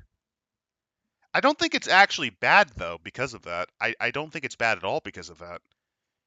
But in terms of but fleshing out the region, yeah, I can understand. But on the other hand, the Border Prince, you kind of can't really make a consistent region? it's not designed to be fleshed out. It is designed to be the Sandbox. yeah. Well, not only the sandbox, but other than Barak Var, most of the like in lore, most of the princelings get swept up whenever Green Tide comes to invade the Empire or Bretonia or Tylea, you know. And then on top of that, they could have probably gone into some of the history because they do I think in other books the Bretonians, for example, did run a crusade during the Crusades to fight the Arabians, along with the Imperials. They did set up their own little areas and tried to and got into I think brief cold wars over that. They could have probably gone into lore, but the thing is though, if you do that, you kind of lose the sandbox nature. It's kind of why they'll never cover the two lost Primarchs, for example, and the two lost legions, because the whole Also point of because them was to make your own guys. also because anything that they'll put up will piss off a lot of fans. It'll just disappoint them, yeah. Because too much hype's been built up. Well, it's hype they themselves built. Let's be fair, And I mean, because at the end of the day, the whole point was it was supposed to be your guys. there's also the fact if the Chaos Primarchs are still known, because that's the thing, the upper echelons of the Imperium know about Chaos. The two lost Primarchs, the Primarchs themselves, at least Dorn and Illiman, agreed to be mind wiped about what happened. That was probably a dumb decision. I think it's also to explain, like, well, no one. They were literally for whatever they did was a crime enough to be completely forgotten, which means But it the has to be a problem crime is, you made or see what some of these fuckers have done. What crimes can actually exceed what they've done during the heresy? yeah, That's kind of whether the they have problem when they set it up like that. or you have to be very creative. Like, I think what if one was a blank or was just doing something? 'Cause yeah, you basically now have to come up creative and be what's more horrible than galactic patricide. Um. Okay. Here's an idea. I know this is a little off topic, but it's fair. Because we'll cover the hooks in a bit. Um. Maybe one of them tried to apotheose into another emperor and almost wiped out the galaxy because of the ritual. If anyone knew it, there's a chance someone would have tried it. Which yeah, that's a good one. That's There's a the other pretty good one. one, and it also would explain why why Lehman openly admitted, yeah, I had to kill one of our brothers before. Don't make me make you number two. One of them could have been a woman, and the emperor freaked out because that wasn't in the plan. Would making a campaign based on uniting the borderlands be an acceptable idea? At the heart of things, no, it's not. It's an acceptable idea. The problem is the way the border princes work is they're very much crab pot mentality. He would probably have to be Sigmar himself to do that. No, because remember all the other religious fanatics and variations. Well, I'm saying in terms of the unification aspect. I would say that you'd be able to probably unify parts of the borderlands. I don't think you can make an entire single state out of it though. In fact, actually, I do remember in the Border Prince campaign that I played in, Tylea is actually kind of coming closest to doing it, and that's just because they're doing small, slow and steady colonial efforts expanding east, and then just essentially locking down as long as they can. Still not perfectly successful, but a couple times they have been. I know that in was it Total War there was a city they put on the Black Peninsula called Myrmidons, for example. That's technically part of the Border Prince Confederacy, but it's also a pretty big city. So in the setting that we had, we just kind of said that the Thailands were able to kind of successfully incorporate it almost as a part of them. The only reason it's not is just because just it's geographically not, and also it's its own independent polity like the other Thailand states. You think one of the Primarchs might have been involved with the Rangdan? Almost certainly, because they do comment that I think Well, one of them was ended by that point. I think there's there's something involving Rangda, and there's something involving the Yigma monolith, which is some sort of warp anomaly opposite the Eye of Terror, which is now the other end of the Great Rift. So that also could be a bigger problem. That Primarch accidentally created a second Eye of Terror. Actually, it'd be really, really stupid since that anomaly you mentioned, is that the one where it actually kind of plays around with space-time? Yes. Okay, here's my gigabrained dumbest idea yet. There are actually one of the Primarchs is missing, but the other one never was. The other one became the Emperor. What do you think of that gigabrained idea? Oh, that is. And that's why he erased knowledge of the 20th, because when he made one of the two missing, because when he saw what he was making, he realized, wait a fucking minute. Wait a minute. Oh, no, I'm my own father. Imagine that. What do you think? That's something you'd censor for a reason, wouldn't you? Well, also, who the fuck would? So what did he say? Like, guys, wait a minute. I'm your brother. They really. Wait a minute. And we're incest, baby. We're I didn't just. go that far, but come on. What do you think of that? And on top of that, remember, he made the Primarchs based on his own biology. Yeah. That's. So either the second or 11th is a stable time loop where the Emperor of Mankind is the Primarch and the Custodes are his legion. What do you think? Well, the Custodes can't because they're not Marines of Gene Seed. Fair. A little bit far out. Yeah, that one's far-fetched, but come on, what do you think of that? It's completely far fetched, but I could see some crazed Inquisitor believing that. The implications of that are terrifying. Yeah, Shane, I think that's a pretty good one. I think I came up with a pretty good one there. And on top of that, that would be worthy of erasing a legion, wouldn't it? Because if you try to interfere with that, you create an unstable time. You destroy the time paradox. Yeah, but well, I mean, Malkador knows though. Let's see. What are some other hints that I can make up on the fly just to really validate that? Well, that would explain why the Emperor expanded the Ultramarines. He didn't need that legion was pointless because it was his.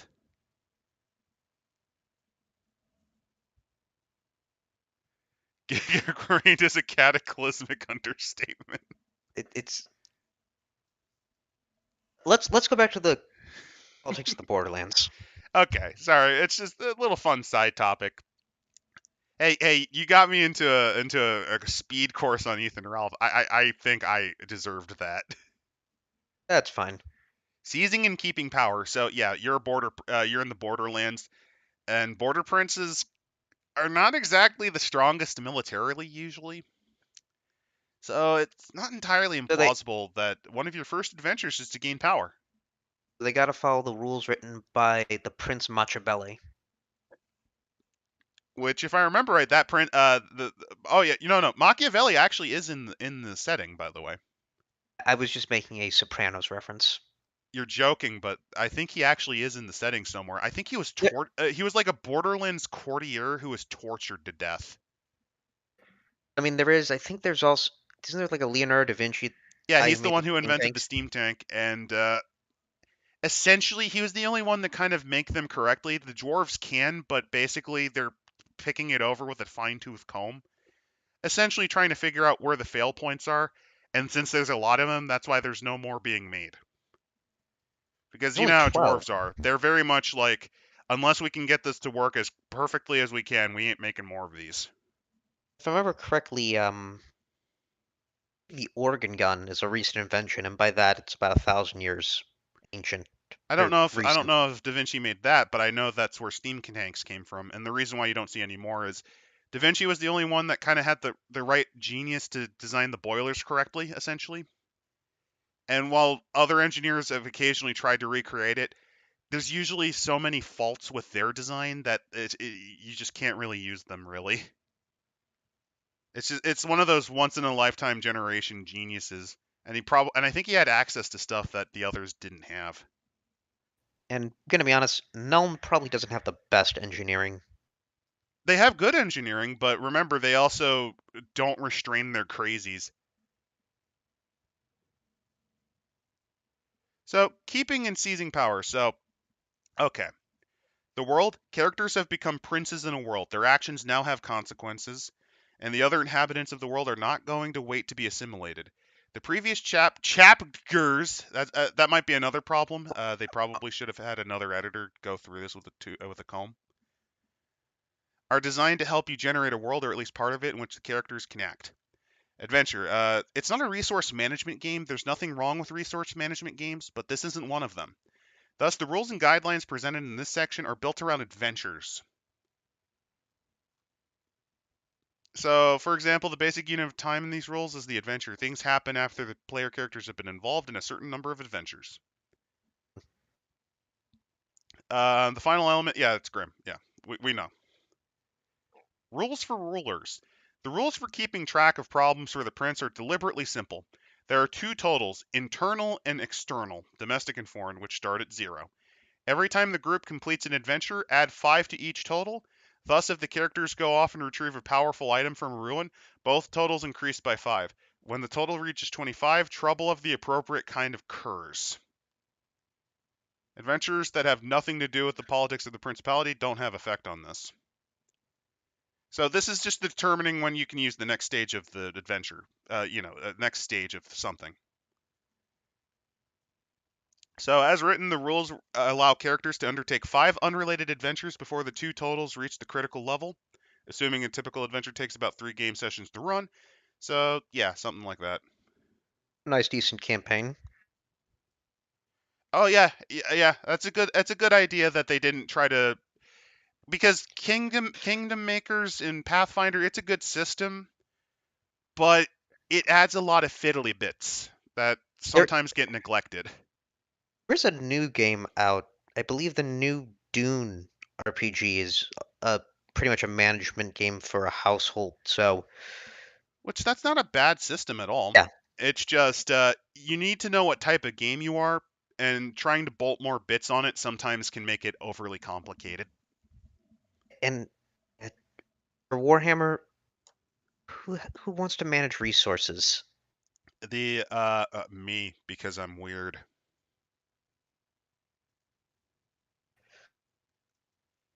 Oh, section structure. There are Becoming a possible results of this adventure. The earned reduction points might reduce both totals below 25. This results buys the character's breathing space to do something else.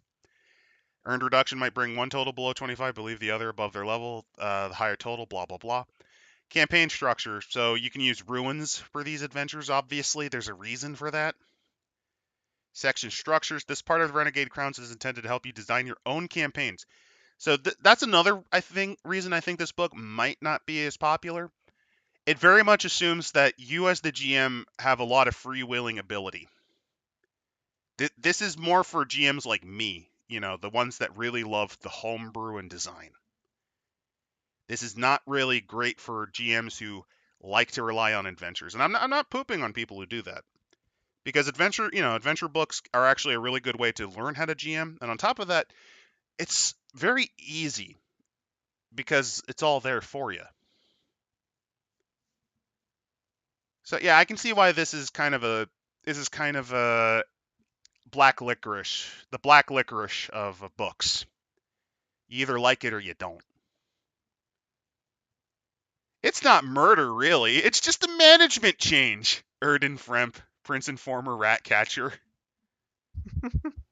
That's one of the beauties about this area. You could be anything, and you could become a prince if you're clever enough or manage to do something correctly. In the Borderlands, the only requirement for becoming a prince is having a significant number of subjects. Oh, that's a little bit bullshit. I think one of the joke princes they have in the Borderlands literally is just a crazy man and his horse living in a barn. I mean, that's a follower of one. No, the horse counts as his follower actually. If I remember, like they did a couple jokes like that. In reality, yeah, they usually are just like village headmen that just have a lot of arrogance on their side. Like Ira Porcino, he rules what 190 people and just calls himself a fucking king. Yeah, I'm bringing it back. I'm the king of the sector. In reality, he only rolls like let's be fair. He probably rolls a little more than 4 tiles. Let's give him like 5 or 6. That's still not a lot, but Let's see. Treason is a popular way of becoming a prince because, yeah, it nets you advantages of being the heir without actually having to be someone's heir. So here's the step in betraying and murdering your liege because that is how the Border Prince do. So the You can first do step in committing treason is joining the court of the lord you intend to betray. This has two oh, elements: the challenge and the presentation. oh this, so this is literally Crusader Kings. I already like the direction this is going. The challenge is some deed that the characters perform to prove that they are worthy to be members of the Lord's court.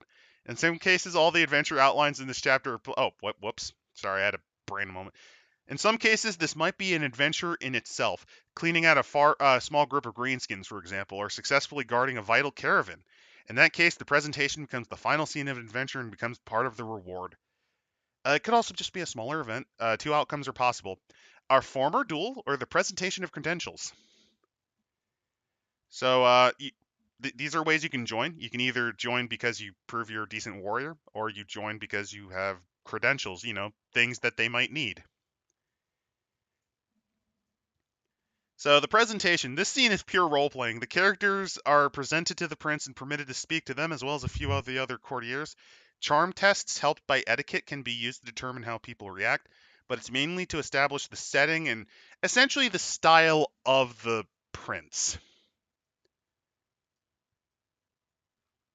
You should also describe the prince's castle, walk the players through it. Let's be fair, most border princes, they might have like a tower. It might be an old watchtower. Could I be a wouldn't even, partially repaired castle that's, replaced with wood. It could actually be like a wooden fort or or just just like a building. a Like, building, like yeah. you look at, let's look at like I think it was Madagascar's the Marina Kingdom, and the king's, I think, at least ancient king's palace. It was just a wood building, Yep. nothing fancy. So I guarantee you, these are even worse. You could also a fun. I already have a fun envisioning for Ida Porcino's castle. Okay, so here's my thinking. Right, it is an old barn that has been reinforced. Like an old farmer's barn. It used to be a fortified farmstead. His is in the barn because that one partially survived. He replaced it with brick. Like mud brick. The walls are mud brick. There's a hole in the ceiling somewhere where you see the partial construction of a watchtower. And he also has a dug-in basement, and that is where his throne is. In the dirty, badly supported basement of a barn. No, no, no. It's he's got a sunroof, open air access, Well, I mean, he's trying to you build like an impressive like style and watchtower through that hole. recent renovations, and a subterranean complex. Yep. If you're wondering, it also counts as his. It's called a wine cellar, but in reality, it's just stocked with the cheapest beer, and it's like barrels upon barrels of that shit. That's Ira Porcino's little area. He's trying to make it look a little nicer, but it's still trash. It is the largest building though in the village. Let's be fair.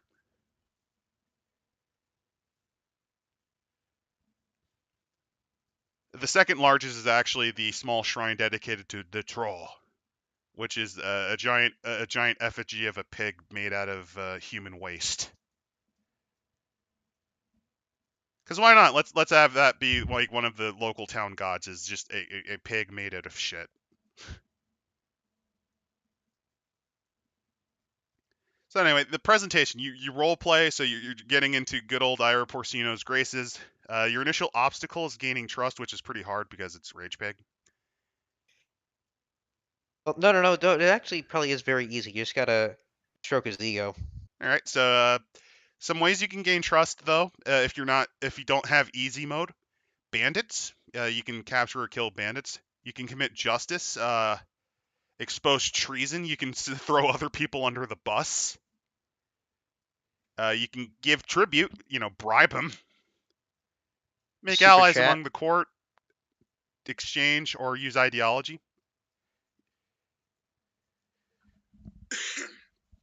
You also do have enemies at court, so you're trying to replace the people who might actually try to defend the original prince. So you try to get rid of them, and then eventually it just culminates in you murking Rage Pig and taking his crack shack barn under your control.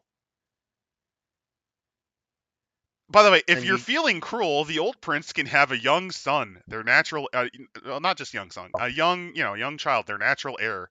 This is cruel because if the players do not kill them, they become a magnet for discontent.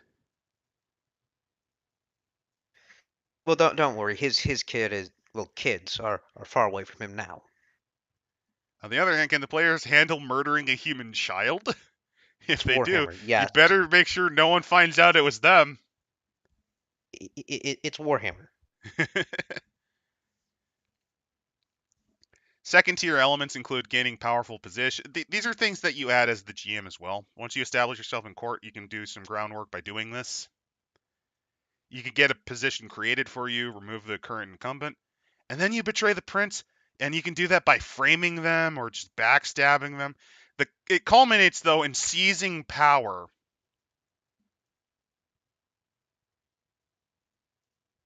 And by the way, doing this does partially destabilize it partially destabilizes it.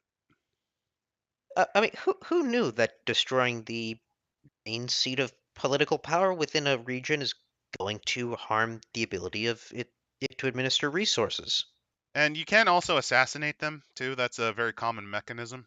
And to do that, you just basically it gives you the steps if you've never run games like this, which is kind of nice, Or but it's a little bit very bare bones if you can't tell. or I mean, if you have never played a Hitman game, Yeah, I can definitely see why this book is probably not the is probably the black sheep out of all of these and it's not because awful. oh, it's not. It's just it relies heavily on you as the GM to kind of make it yourself. I actually kind of like that because this kind of speaks to my playing style as a GM. Although I do know with the other books, they do present more of a land to explore. That is a problem. I think maybe he could have written like a segment just purely on Master Schloss. I think that might have helped the book a bit. It kind of did, but he kind of explained how he made Master Schloss. He didn't actually.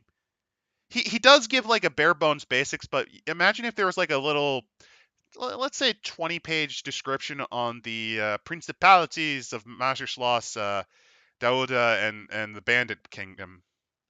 Like, wouldn't that have been like a nice like example in story of that of like a Border Prince region? Yeah. You could also maybe write Old Kypria because that is an earlier edition state that did exist in the Border Princes. I did actually write them. I actually did. We actually did kind of work with them a bit in the Border Prince campaign that I played in. We kind of made them the equivalent of the Byzantine Empire, sorta. Like not in terms of importance, but in that kind of culture. Like it's kind of Thailand, but kind of Greek as well. Similar but different. Massively unstable, prone to intrigue. They also had a bit of a chaos cult problem, particularly that of Zinch. No, I thought that would actually be with the it would be a Nurgle versus Tzeentch thing. Or Well, to a what were degree, yeah. What were the different sports teams? It was the Greens and the Oh, that'd have been clever. We didn't think of that. That's actually I like that. So there's second. was So Greens. this is just to assassinate. They do have new poisons, by the way. Hmm. So here are some. There's some. There's Child Blessed. This poison doesn't kill. Instead, they fail to a toughness check. They become trusting for the next 8 hours or so.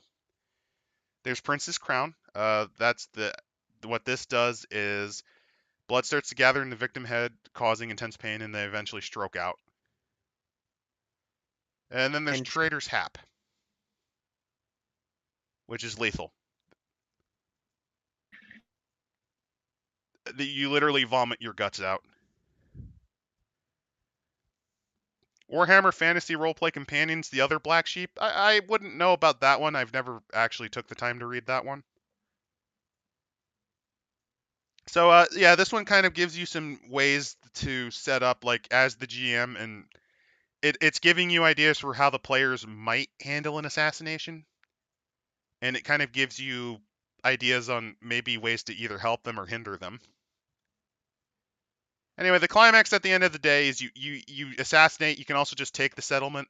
I think we can move on because these are like step by steps on how you could just take yeah, power, right? yeah. Let's.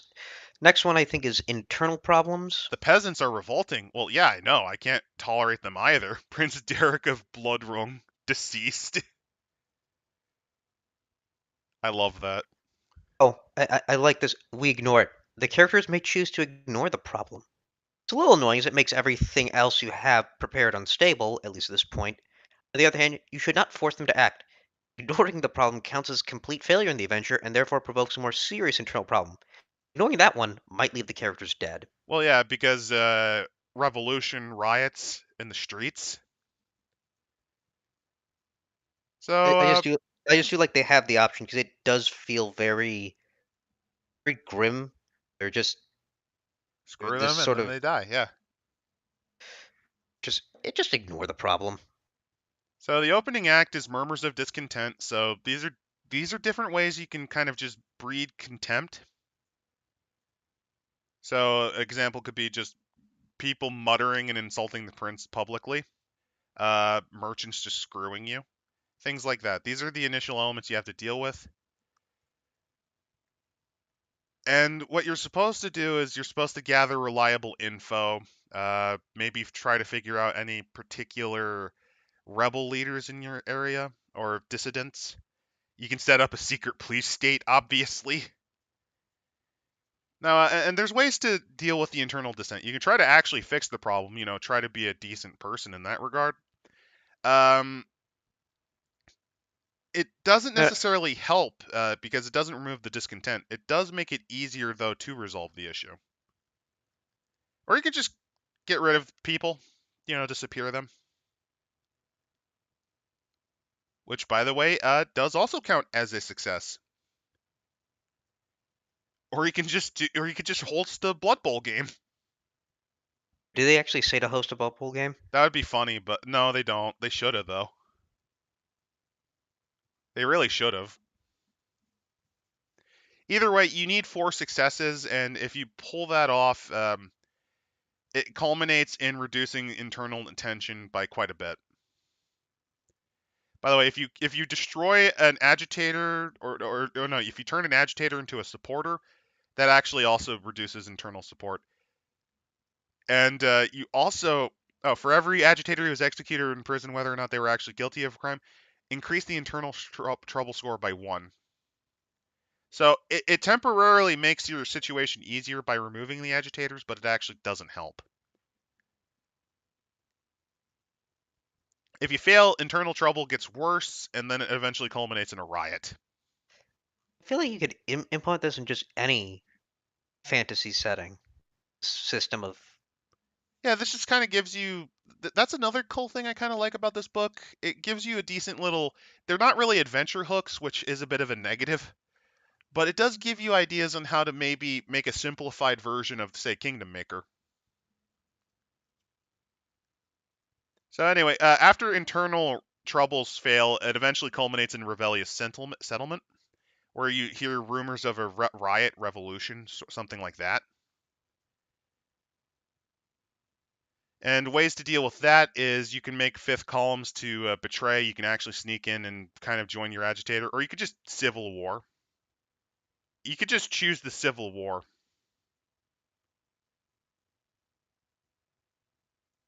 Reestablishing control in the settlement. You can also make friends. Oh, this is if you get kicked out, actually, too. This segment, rebellious settlement, also means that if you get kicked out of control, this is you retaking it. And it also tells you that you do have to punish people for treason, and you have to try to figure out a way to make justice work. And you should also be able to forgive those that did rebel that you didn't remove. And hey, guess what? Remember when you assassinated Ira Porcino to become Border Prince? Yeah, remember, your subordinates can do that to you. Remember that. Because otherwise, you get treacherous underlings. So this is you trying to make sure you don't get killed by your own men. And that's the internal problems. Uh, External problems are, hey, remember those ruins and the monster lair we came up with, those greenskins? Yeah, that's where these come in. Look, I'm a busy man. I have a wedding to plan, peasants to hang, a war to fight, and on and on. Like, this bit about being the prince was more than I bargained for. It really is work. When you say there's an orc wa waiting just over that hill there, and he or it intends to raise one of my villages, do you think he'd go away if I sent him and his blokes a dozen or so peasants? Prince Is Hamilton Hamilton Remington the Ninth the deceased. ninth deceased?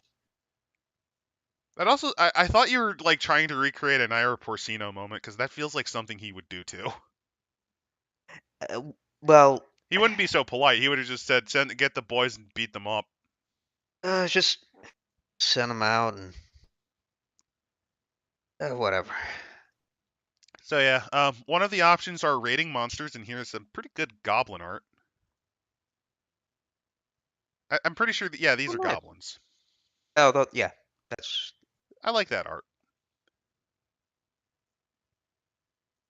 The opening act are their survivors, because they start by raiding your outward area. So like this would be the farmsteads or a village, because most border princes have more than one village. And the initial element is trying to defeat raids, scouting for raiders. You have to figure out where they're coming from. And last but not least, repair damage. If you deal with the raiders, if you manage to defeat them in battle, that might discourage them. But you could also get ambushed. And last but not least, you destroy the camp, and then hurrah! Neighbors are more complicated because that's asking to go into a war if you're not clever with it. See, if it's not monsters, it could be your neighbors, and if you don't handle it correctly, you could actually make your external threat worse by going to war with them. Same with orcs, actually, because if you're good at taking care of the raiders, they might get inspired to actually bring all the boys to the fight. So you have to be careful. And it's similar. You have to you set up counterattacks. You have to use diplomacy, and if you do it right, you actually get a good piece. Otherwise, yeah, not so much. By the way, the alternative, if you're particularly giga-brained, is you could just scorch the earth. Like rather than actually fight the monsters or your neighbors, just destroy everything. Like just murder every one of your civvies, poison the water supply, raise the settlement, and just salt the fields. Just make it so that no one can use it. Hey, do you think that's what happened to all the barren hills? Some border prince had the giga-brained idea of just, if I can't rule it, nobody shall, and they salted the entire fucking settlement. probably. Conflicting requests. You could be set. You could have a web of alliances that just comes unraveled, and they go into details about trying to negotiate and prevent, say, a war from going over your land. Wait, how would diplomacy with an orc work? You send them to more interesting fights. Or, well, war is diplomacy. That is, yeah, that is a good diplomacy. You have to fight just well enough to drive them off, but you can't fight them too well, or they'll be inspired to bring all the lads. Or again, you just kill their war boss. That's also diplomacy. Another diplomacy is just point out, no, there's other stronger guys over there. Money, actually. Money does work with orcs. They do take it. Unlike 40k, they will take gold coins. Actually, no, the blood axes. The They work blood with. axes in 40k are kind of like your fantasy orcs, though. Oh, but no, blood axes work. Oh, freebooters. Freebooters do as well. Um, Yeah, they don't. Their economy is not based on teeth in fantasy, if you're wondering. I thought they were in some ways. They do have a bartering system if they don't have gold. Yeah, They promise them shiny things. You shiny know, bits. Yeah, anything shiny will work.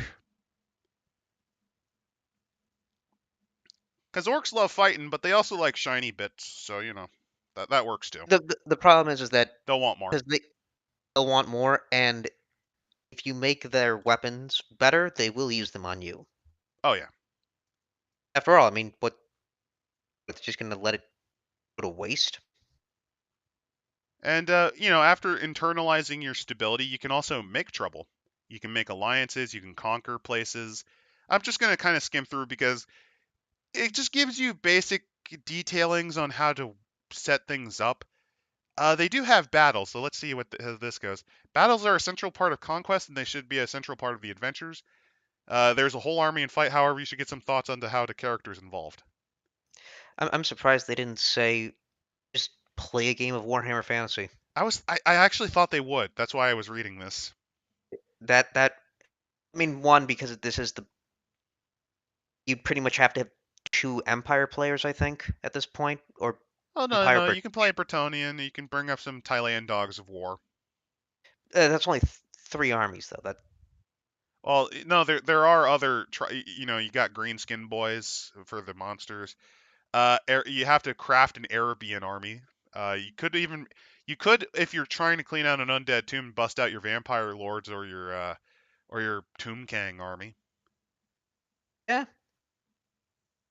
Also, if there's also the other fact is if you have multiple player characters and you botch the roll, you're gonna die in a wound or two. Well, yeah. Fantasy is role play is a little make your characters are a little beefier, but yeah. But yeah, no, I probably would. I probably would say, yeah, we'll crack open the miniatures, and we are actually just playing Warhammer Fantasy.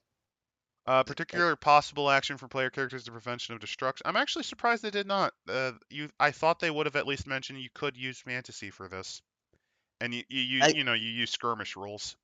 I think also because it's depending on the size of the army. Most Border Prince armies are usually only a few dozen to a few hundred large. The large Border Princes I think can muster an army of about 1,000 though. And I probably say large, small would probably be like a 500 point. And the other thing also is all the other player characters because Well, they're counted as kind of freebie-ish. yeah, if they were courts or like that. As for settlements, you can claim the territory, siege, and then you take it over. If you absorb a principality, you defeat the prince and make control. Here we go, resources. So, as noted in the section on the consequences of acquiring a settlement, acquiring new resources improves your standing with their subjects. Elements. There's three main elements to these adventures: gaining access to raw materials, establishing trade routes, and recruiting appropriate workers. So these are adventures to set these up. Let's say under good old Ira Porcino, you manage to accidentally find a lead mine. You find lead ore. Well, I mean, if you want, you can make Ira Porcino richer by mining the lead and getting workers for the lead mine. I mean, his head starts feeling funny, but whatever. For a He funnier shit post, he'll you care you about it clean you later. clean out one of the wooded you set up one of the wooded hills to set up cornfields. This in this case it'd be wheat, because corn used to just mean any type of grain. And then you know who arrives then because of the wheat? Another Border Prince, the Chip Man. The what would he be? I guess he a disgraced critique of an Altdorfian play. No, no, Believe I got it. He was a failed playwright from Altdorf, like you mentioned. His bro Actually, you're joking, but in the campaign, I just remembered the Border Prince campaign we actually did have what was it? Ruprecht Chapman and his brother Christoph. I remember because Christoph was one of our first engineers that was one of our only skilled engineers. He actually was the one that built the initial walls and settlement. Like he was the one that organized the original wall building and some of the basic housing projects. Meanwhile, Ruprecht constantly made these bad morality plays effectively. uh, But it was like one of mocking the very few sources of entertainment when we started out. mocking what the how the Elector Count of Sterland is holding back the Empire. Stuff like that, yeah. I remember now, yeah. So you can also recruit workers. Actually, another example of this process is the raw material, the finding elements, the raw materials, and recruiting workers. This actually happened to my player character. I started as a I started as a squire from Sylvania of all fucking places, and I managed to essentially earn my way into knighthood. And what happened was, when I was given land by the actual Border Prince, and I was kind of unusual by Border Prince courtiers. I had essentially played him like a big dumb loyal dog. He wasn't dumb, but his big element was loyalty. So I was lavishly rewarded along with three other subordinates with pretty good lands. Mine though was ridiculously bullshit good. At first glance, it seemed okay. Not not amazing, not great. It had okay fishing, at least enough to supplement my people. It had pretty fertile land, but not as ridiculously fertile as my overlord, my the actual prince. But you know what happened when I sent a mining expedition, essentially resource assessment, surveying. Old. No, the hill that there was series of hills. And at first we found pretty good pottery clay, like mid to high quality pottery clay, and I was happy with that. Then we found silver. It gets worse though. We determined how deep and thick the silver veins were. It was so insane that I was able to convince the dwarves to set up an outpost there because we both would make that much fucking money. It wasn't just pure high quality pure silver. It was a deep, thick vein of the stuff. Like we're talking, it would take hundreds of years to mine out, probably more. A brief investment for the dwarves. Well, you know what I mean. Like it's a pretty bit. Well, more than that. To give you an idea, the dwarven mining team spent I think 3 weeks digging, and at no point did the veins stop. Oh, that's I that's think pretty good. so. Uh, I'm assuming you did not inform your overlord. Remember, I'm a dumb loyal knight. Why Thankfully, did my he? overlord wasn't a complete scumbag. Yeah, I honestly at that point I would have just killed you and just said it's mine now. Well, no, what happened was I just had to take higher taxes and essentially, no, I think the reason is because he now had access to basically build mint coins of his own, and he also knew that I had never had any thoughts of betrayal, so I was relatively trustworthy, especially since I was one of his staffers. Ah, If he killed me, he'd have to deal with someone. much less reliable. Yeah, that And on top of still. that, like, if you just take an excisement count, it's fine. And on top of that, I was at this point a pretty decent dwarf friend since I did save a dwarf at one point earlier in the campaign. Oh, And at this that's. point, elevated a clan that was on hard times because I negotiated with them for this with the aid of their little, meeting. Oh, yeah. Your I guy's mean, I doing was I fine. was kind of stumbling my way into being irreplaceable if I was under a normal border prince, but this guy actually had a sense of honor, so he was the type to not actually do that anyway. But if I was under a scummy or border prince, they probably wouldn't risk it anyway, just because of the dwarf connection. It was a fun campaign, and yeah, Yeah, that seems quite fun. it was cursed too because my army consisted mainly of like light horsemen lancers that had the cursed mixture of praising what was it the god the Kislevite god of arrows Diaz I think is his name, and also either Mor or Ulrich. We had a weird pantheon if you can't tell. Yeah, that. I think the dwarves were at least just happy we got the mine. Yeah, I mean we set up an arrangement in mining share, so I think the dwarves got the majority, but I got a good amount, and then just the border prince got a good amount because of taxation through me and from the silver mining chart lease. So a happy ending in Warhammer? Kind of, yeah. Because we didn't get to the grimmer parts. We did clean out some beastmen. I think we were getting set up to have to fight a horde of goblins and orcs, though. Because yeah. Oh yeah, also setting up trade routes. That's actually another thing that the border prince that I was serving under was pretty smart about. He set himself up on the old Kyprian road, or at least relatively near it, so he could get, trade tolls. That was what one of the other guys got. Not one of the other players, one of the other NPC courtiers. By the way, that's also the internal threat mainly for towards me because I kind of was the most blessed because of that silver mine out of them. Yeah, that. Without the silver mine, I didn't have the worst option. I didn't have the worst goal. To give you an idea, each of the three was given places with pretty good potential.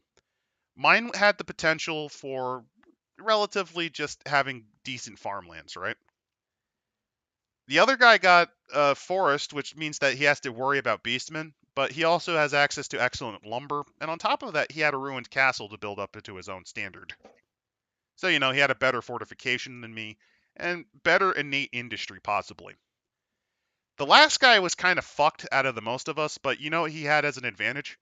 Good grazing land for horsemen, so he could have built up cavalry, and on top of that, he was the one that actually guarded the road.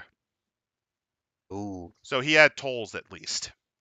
He had the least defensible lands out of all of us. I was supposed to kind of be in the middle resource wise.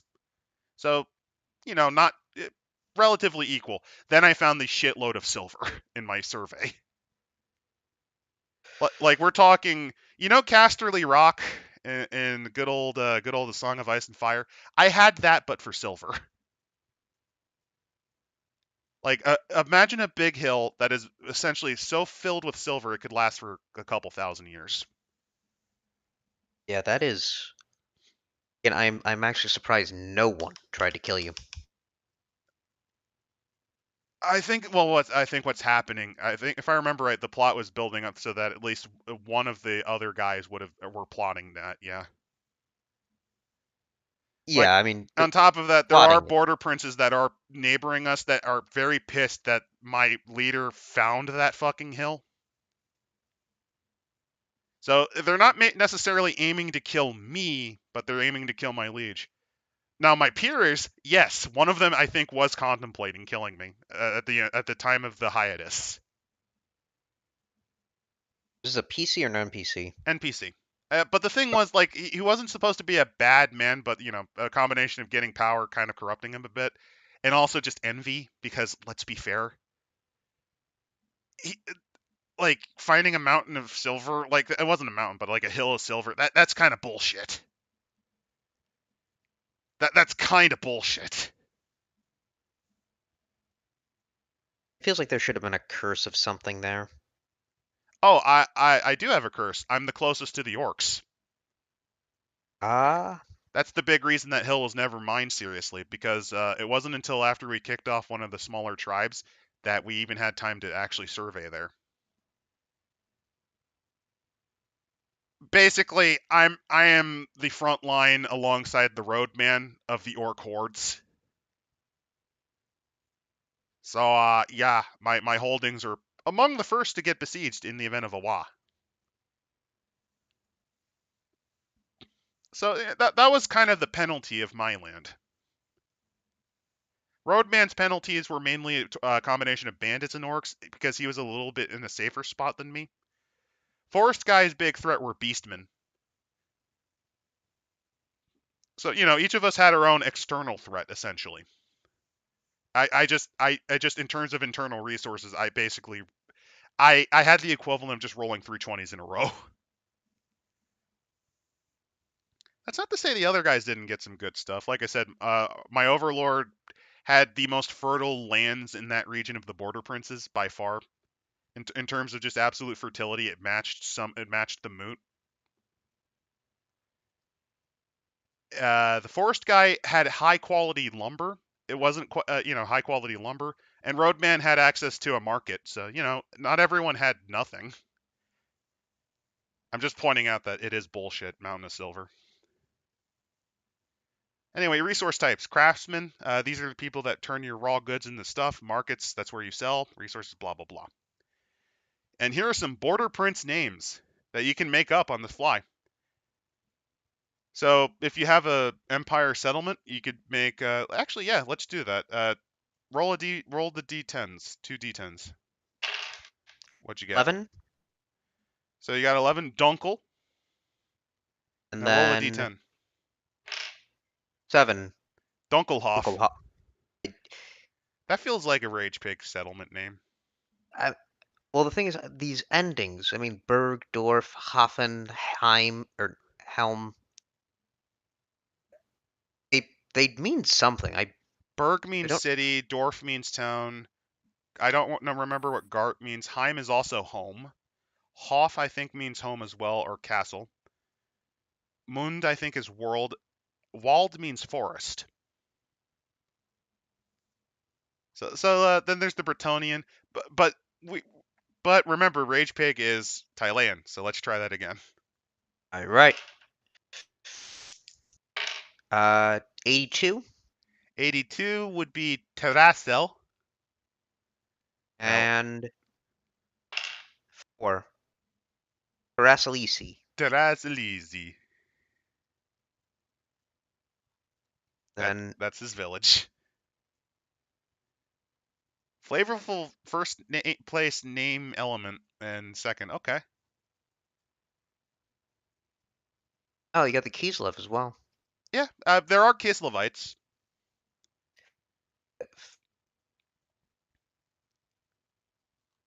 And Appendix 2 for. Oh, no. See, look, they do have a little bit for Master Sloss here. So he goes into the history as well.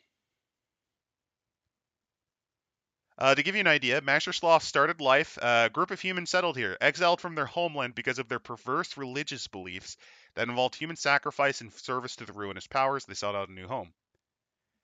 Aside from the occasional mob of greenskin, the region remained relatively quiet for centuries, but as the cult grew, swelling its numbers with disaffected Thailands and others, the cultists grew bolder. None could stand against the awful mutants that made up their number, and the cults gained power. They even attacked a dwarf caravan or two, but that activity was kind of their doom. Because of their growing ambitions, the dwarves learned about them because, that's going in the grudge book. And yeah, the dwarves essentially wrecked. I mean, it took 200 years, but the cult finally was stamped out by essentially an earthquake. I think that's when Mazda Mundi woke up and read. What year? When did the earthquake happen? Oh no, never mind. It wasn't that. The cultists did a ritual to rip a hole into the realm of chaos. That's what did it. Basically, the cultists tried that, and it partially worked, but they were killed to a man by the rampaging demons, and the gate collapsed in during the process. And then there's the dark years where no one bothered to settle this nightmare shithole land. Because demons rampaged there for a while. For it was said the elements haunted the living. The wind flayed flesh from bones. The earth greedily leached fluid from the body. Even the sun had an unhealthy cast. Until eventually, new settlers braved the Badlands to erect new communities. Then an Arabian slaver invades the regions, conquered the village, and claimed the land for his own. The iron mine closed. He had to leave. Then there was this great centuries of strife, a necromancer uprising, and then it became current year. I actually kind of see, Yeah. they go into details, and then there's the principalities. There's the bandit prince, Massimo Cadielli, and they stat him out. Here he is. There's the usurper. Mascherschloss was formed decades ago by Wilhelm von Mascherschloss, who fled the empire for a past crime. He hired a band of mercenaries, and Dieter overthrew him and took his name.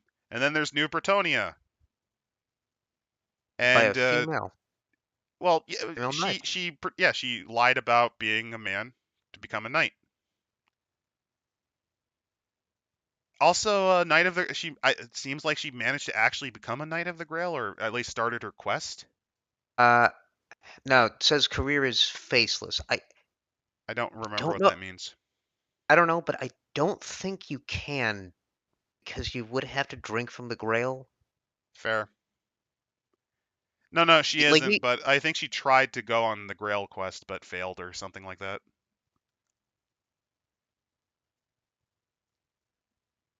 And she founded a principality, and then they go into the relations. Here's people and places. There's Mascherschloss, which is the relatively large town. It makes they barrels, casks, and jugs. they actually translate the grid into a realistic looking map. And here it is. There's her There's Dota's principality. There's Massimo's bandit encampment. Well, bandit princedom. And then there's Dieter's dark nightmare land. I actually really like that. Of course, that requires somebody to know how to draw. I think But you could throw it through a map tool creator. I think. yeah, As for the dangers, chaos, of course, is a big problem here. say what kind of There's two wandering bands. The first is a band of beastmen and mutants that survive by raiding small communities. They're based in the hills west of Dieter's principality. They sell their servants to both greenskins and humans. However, the true horror is in the center of the desert in the region. The thing is, remember that temple? The desert ruined? Some of the daemons stayed around after the failed ritual. ooh, And there's a big tribe of beastmen that live in these deserts that serve them, which I think is pretty neat. Usually think of them as living in the forest, so that's kind of a neat touch. They're more like desert creatures. I remember correctly. The reason why we just see like forest beastmen is because of location. The Empire is The Empire is fairly made, woody, in particular the Drakewald. and it's based on the creatures local to the environment. Apparently, in Ind, I think there were tiger-headed beastmen. They were, but also the Beastmen of Ind are surprisingly more civilized. They aren't completely destructive forces. I mean, they still are heavily chaotic inspired, and they still treat humans like trash. The difference is they kind of make their own little self-edifying temples to themselves, from what I understand. Then there's the serpents of Bresh. Those I don't think are beastmen.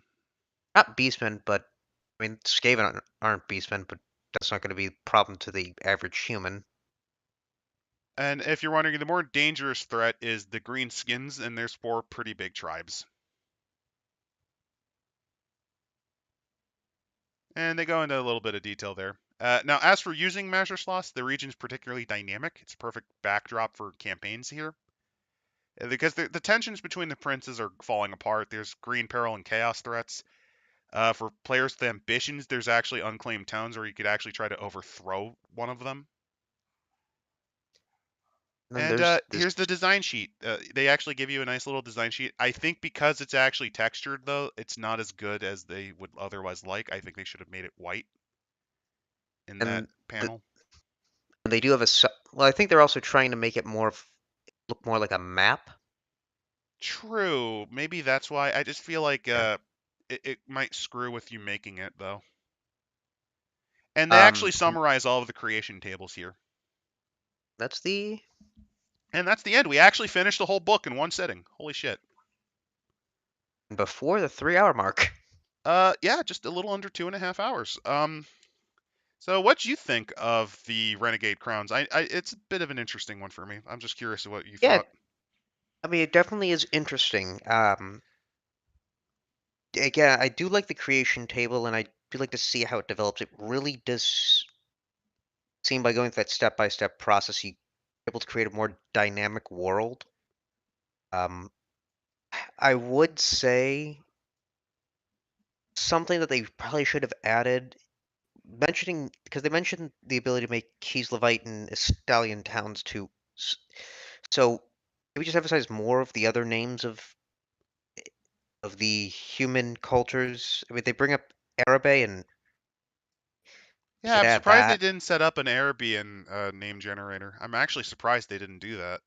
Well, then again, there's a reason why Games Workshop hasn't touched Arabe and only recently touched Cathay.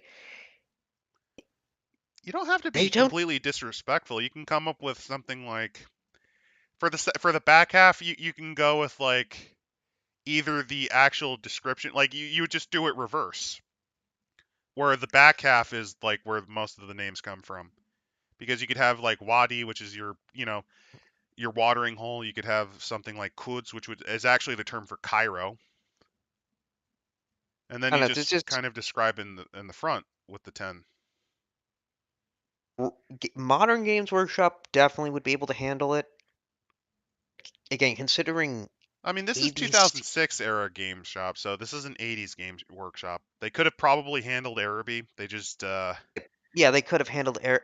Well, they didn't want to make an army that they thought wouldn't sell because remember, this is when they delusionally were getting pissy that the game line they didn't support wasn't selling as well as they wanted, even though they weren't supporting it.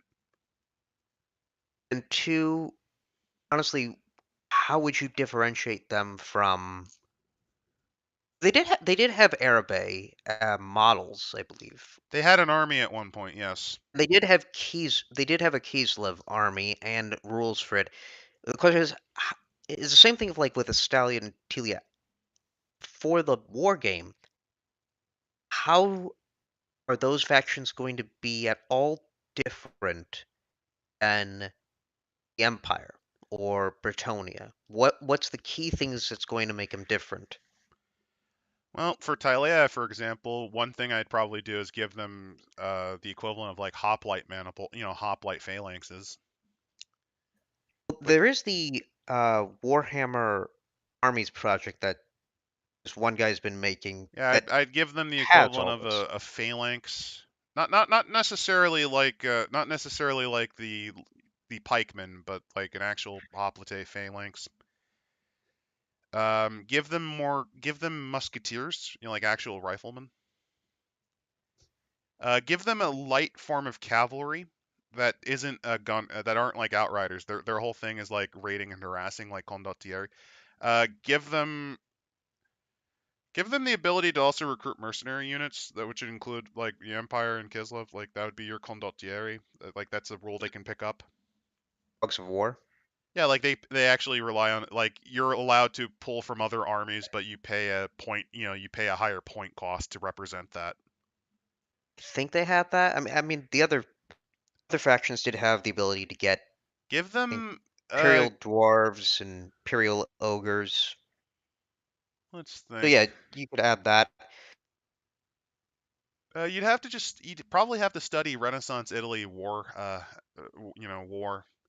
Maybe give And then them heavily shielding crossbowmen, like a crossbowman unit that has like a big heavy shield that they can fire behind, like Pavese crossbowmen. and now you see how difficulties in making the army. You now have to make a army that has interesting rules that makes them unique, and then business side, large enough player base that's going to decide to buy them. That's honestly why they never. Well, remember the big reason games didn't bother to do that was they also refused to, for some reason, actually advertise and sell. Like they expected people to pick up when they never advertised fantasy during this point. What? And they also Oh never six? bothered to No, no. hire Oh, people. 2006? No, they. When did World of Warcraft come out? Because there's that Warhammer Age of Reckoning MMO. Yeah, but that's like inconsistent efforts. And on top of that, whenever someone left the projects, they never really replaced them. Like they did that with the Bretonnian designers. Like when the two people who really knew how to make the Bretonnians left, they just never fucking bothered to make that army anymore Oh, that. because they never hired anyone else to try to cover for it. This is Oh, from what I kind of remember at this period. well, good news is last week they did announce they are literally bringing everything back. No, it's a prequel. I don't care. Well, no, I mean model wise. They are bringing the entire line back. Cynical cash grab. Listen, I want to buy models. I'll buy them at modern GW prices. They'll be cheaper than eBay prices. See, I never had interest in minigamings because I kept getting destroyed by win at all cost players. So to me, it's just a waste of money. Basically, if you play a game where the person just kind of tries to crush you relentlessly as soon as they can and act smug about it, yeah, no.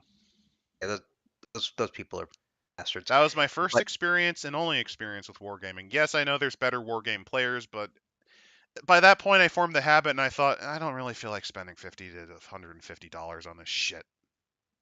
150. $150 for well, like 50 Uh, for a starter pack way back when, and then like a fuckload later. Actually, 150 is the current price for a 100-point army. They have these little boxes for that. So, Yeah, I look at that and I'm like, you know what I could do with that instead? Go out to a nice dinner, watch several movies in a row in the theaters, but that's pay off an electrical bill partially, you get to paint buy little three army video game. figures. I You want to know why? That's the other reason. I tried model airplane painting. It sucked. I don't have the patience for it. I don't find it fun at all. By the way, did you actually do any painting while we were doing this? Yes, actually, I have been doing a little painting of. No offense to people who like models painting. I don't have the internal patience for it. Yeah, I no, don't find it satisfying. it's developed, but I am liking how I've grown my skill over time. I've been doing this for over 10 years, and I could tell an improvement. Which is good at least. But I no, imagine I it is probably fun. might find it more fun now, but even then, it's just I don't have that internal patience to just kind of sit there and just kind of blend, thin, and properly apply. It's just it doesn't really. Well, yeah, highlighting's a bitch, but I'd I've, be I've that def- type of asshole who just shows up with the unpainted stuff. I already know it. you just go with the I was just thinking of Consume. Just kidding. Yeah. what I did for my Flesh Eater Court guys, the ghoul models from the Vampire Counts base coat and then a wash. Give them like this like pallid green skin. Goats. Um, Give them a nice little blood effect on the mouth. But I guess with the well around the release of I guess the older Warhammer stuff. I do want to get the was it the War Priest? The bald guys with the hammers. Yeah, Always liked them. like I said, I only have issues because they haven't just as it is just a prequel, which means it all eventually leads to that vampire crybaby saying, "I'd rather the world be dead than have to destroy my pride just this once." Yeah. It Well, still leads to that, and I have problems with that. at the same time, though, I don't know. I never got the chance to play game. It always seemed interesting, and well, now I have the chance. Well, I mean, to give you an idea, when I looked through Mordheim, that's the type of game that I think is more my speed because it's still a minis game, but it's more of Yeah. a light skirmish, and B, it kind of has RPG elements where your units improve. Mordheim, Necromunda, especially the new edition, is Like that really if cool. it's minis gaming, that seems to be more my speed is just smaller stuff. Also, that means that I don't have to spend like what is it, $500 on a fucking army. Blech, Then blech. the Sorry. Age of Sigmar 1 Warcry is Now those models um, look mostly okay. yeah, it's honestly really cool because it's just a bunch of chaos cults murdering each other. But you have one that really creepy that rip their own faces off in some horrific form of worship, to the point where like their main guy is, he's got his hands, his uh, legs cut off, and just this like mask of fear over him. I forget if it's a Pathfinder deity or a Dungeons and Dragons deity that has the same type of worship. And then there's the one that's worships Chaos's spiders, Okay, that's a little Tarantulas clever. brood, That's kind of clever. or the Nurgle doctors that That's a fun um little twist, like actually evolving how you can express your worship through chaos. oh yeah, there's these Nurgle guys that blow pipes, and they live in a swamp. They are on stilts. There's a um I actually Siege came up one. with a Kornite cult that was kind of like that, that was native to Sylvania. The concept was they operate more as they operate as a huntsman's lodge, where they're just the equivalent of like we go out and go fight in the woods. And they do collect the skulls because that's the point of the taxidermy. They collect the skins and then they pile the skulls into an into this kind of almost artistic looking altar. I never said that's Slovenia. That could be used in any setting, to be quite honest. Well, I made it Sylvania because they're chaos aligned looking, but like they're hiding like the way it was is just because of how dangerous the Sylvanian woods were. It's a little more because you can put down the undead and just kind of stack skulls and shit like that. Oh, that And on top of that, they don't look like a chaos cult innately because they're fighting something equivalently bad. They're shielding their chaos by doing a service. themselves probably don't even realize it. That's the other thing is it isn't like a true like full on like they fully know it's corn. They just worship what they call the huntsman. I mean, yeah, in actually in Necromunda, I forget what their corpse grinder cults. They worship the Lord of Skin and Sinew. Oh yeah, it is Pathfinder. Zun Kuthon. Yeah, that's the guy I was thinking of. Same logic. His priests also mutilate themselves. I think he's also like chained underground, and their like one of their beliefs is they have to free him. If I remember, I think he's like the Lord of Tyranny. He used to be like a healing god too, which is cursed. Isn't fantasy lore just incredible? Fantasy lore is real fun. Anyway, as for the book, let's wrap this up before we get over Yeah. 3 hours. Hmm. 2 hours and 45 is good. We covered a whole book. Um, this is a book that I think is a really good GM's guide. It can be applicable outside of Warhammer Fantasy just because of the creation table. I can completely understand why this is considered one of the worst books in the lineup, though, because, well, it's more of a toolkit item. It's more of a multi-tool item. There's not really a lot of interesting fluff or lore or crunch that or no, not lore. There's good crunch, but there's no fluff or lore to really work with here. Like, yeah, we learn a little bit about this homebrewed setting called Master Sloss, and that's fine. It's interesting.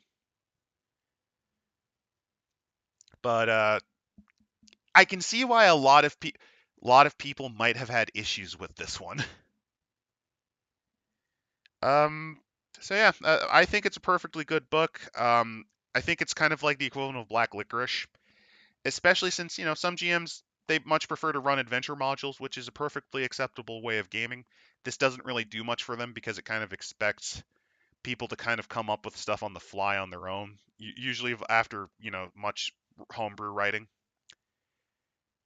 So yeah, I'd say overall it's a fun little book. It has good creation tables, but I wouldn't put this high on the buy list. I think saying if it's the worst, I wouldn't call it and the bad worst though. is okay, that says a lot about There's Warhammer probably worse. Fantasy Well, Second Edition. yeah. Also, I wouldn't necessarily call it worse, but like, just I wouldn't call it a bad book. Maybe Least not a useful necessary. book to a player. So with that in mind, I don't really know what we're going to cover next week. Feel free to just hang out on our Discord. The Discord link's in below, and just insert cynical like and subscribe here. Have an excellent night, everyone.